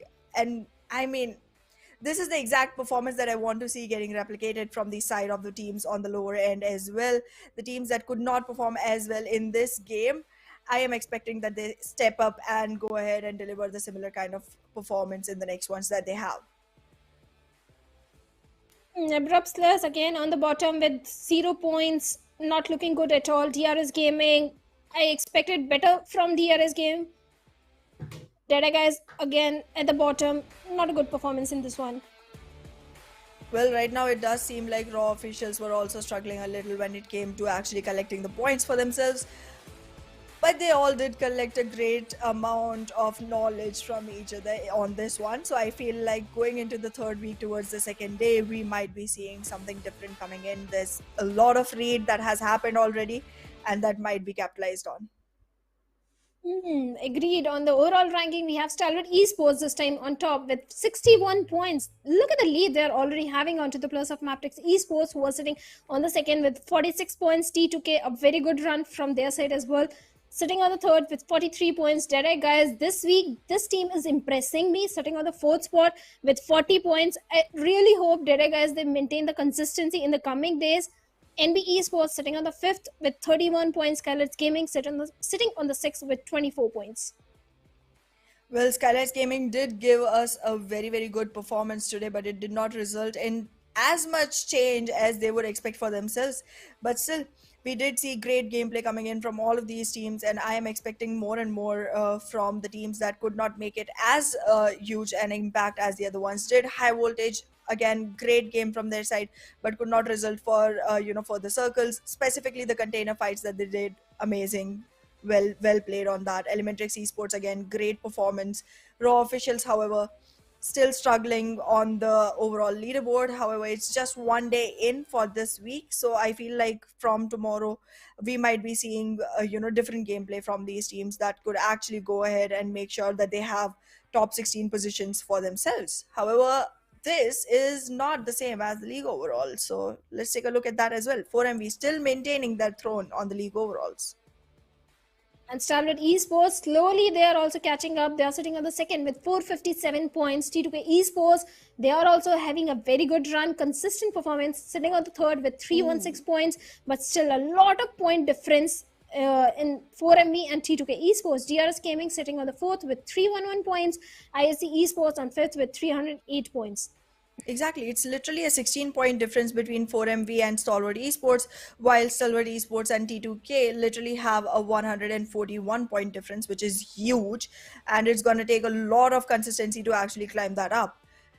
And well, considering the fact that there's a team with that many points and then there's another one that has not even hit 3-digit points, it feels like Bad Intentions has a lot of work to do towards the third week to make sure that they are able to secure themselves in the top 16 and make sure that they are able to go for the finals, because it seems like the situation isn't as favoring for Bad Intentions and Elementrix Esports, to be very honest, because both these teams have quite a leap to take to be able to actually secure their positions in the top 16. And I'd like to point out only top 16 are moving into the grand finals. TRZ, they have 198 points. Raw officials, they have to bring an A game with 177 points. They're way too behind the plus of TRZ. So they have to pick up. And this is the only week they're having in their hands. Absolutely. If this week Raw officials and Sigma Esports actually step up and deliver consistent performances, they might be able to make their way back in. But for Elementrix Esports and Bad Intentions, it's just going to be way more harder, because for them to actually cross the mark of TRZ, Elementrix would actually have to go ahead for a 39-point leap. And that is, again, considering that TRZ makes none in the meanwhile. And Bad Intentions would need 101. That is a huge point gap. And in the elimination leaders, we have East from 4MV with 98 elimination. He is absolute demon. And his own teammate, not his own teammate, but Stalwart Esports Tops is also giving a tough competition. 91 elimination and a very high damage number. Absolutely. That damage number is literally ruling the whole damage board right now, and that's shaking. However, Stalwart Esports has another player coming in action for the third position with 87 eliminations in total, and Doc922 from the side of 4MV on the fourth position, holding with the 82 eliminations that he has. And right behind that is Skylights Gaming No Fear with 72 for himself. It's gonna be quite some tough competition between these guys for that MVP prize money. And that is going to be $1,000 US, a very big prize money that you don't have to share with your teammates. It's only your and your. But talking about today's summary, the first game, it belonged to the plus of T2K, the Erangel. Then Stalwart came in, got a chicken dinner in the map of Miramar. Then DEADEYES got a chicken dinner in Sanhok. Then again, it was Skylights Gaming coming in Miramar from the very big rotation from the northern side. Then we have MABETEX Esports in the final game getting a big chicken dinner, big victory for themselves. Absolutely. And then between the two of us, you are the winner with 2 right predictions and me with 0. But in any case, great games though. Yes, they are the great games, but I don't think we are having any race of the correct prediction, because so many we just predict. Oh, we are. I'm not. That's the reason we have scoreboards between us. What do you mean? Out of this race. I'm out of this race because I You are out of my league when it comes to predictions. Yeah. You're just way better. I'm not racing against you. It's okay. No. It's just that I want the best teams to move forward and give their best performance. We can just only predict and speculate that which team is going to reign supreme in this particular one based on the previous gameplays. But we never know in the game of Battle Royale, PUBG Mobile. It's so unpredictable. Anything can go against you. You can get caught off guard. That might come and backfire you in the later stages. So anything can happen. It's so unpredictable. Absolutely. I mean, this is definitely a hard truth to digest, because we do keep talking about the predictions, and I feel like actually it's a lot about the variables that come into the play, because a lot of times there's just someone popping out of nowhere, damaging a person from another team, and just making sure that there's lesser man count advantage for the team, and it just happens so randomly sometimes that it's literally something you could not have thought about. And I guess that's the reason battle royals keep getting harder and harder to predict, and still you made sure that 2 of yours were right. So I don't know what kind of black magic you're doing, but you're doing it right, babe. You're accusing me of black magic? Oh my god. Before this girl accused me of anything.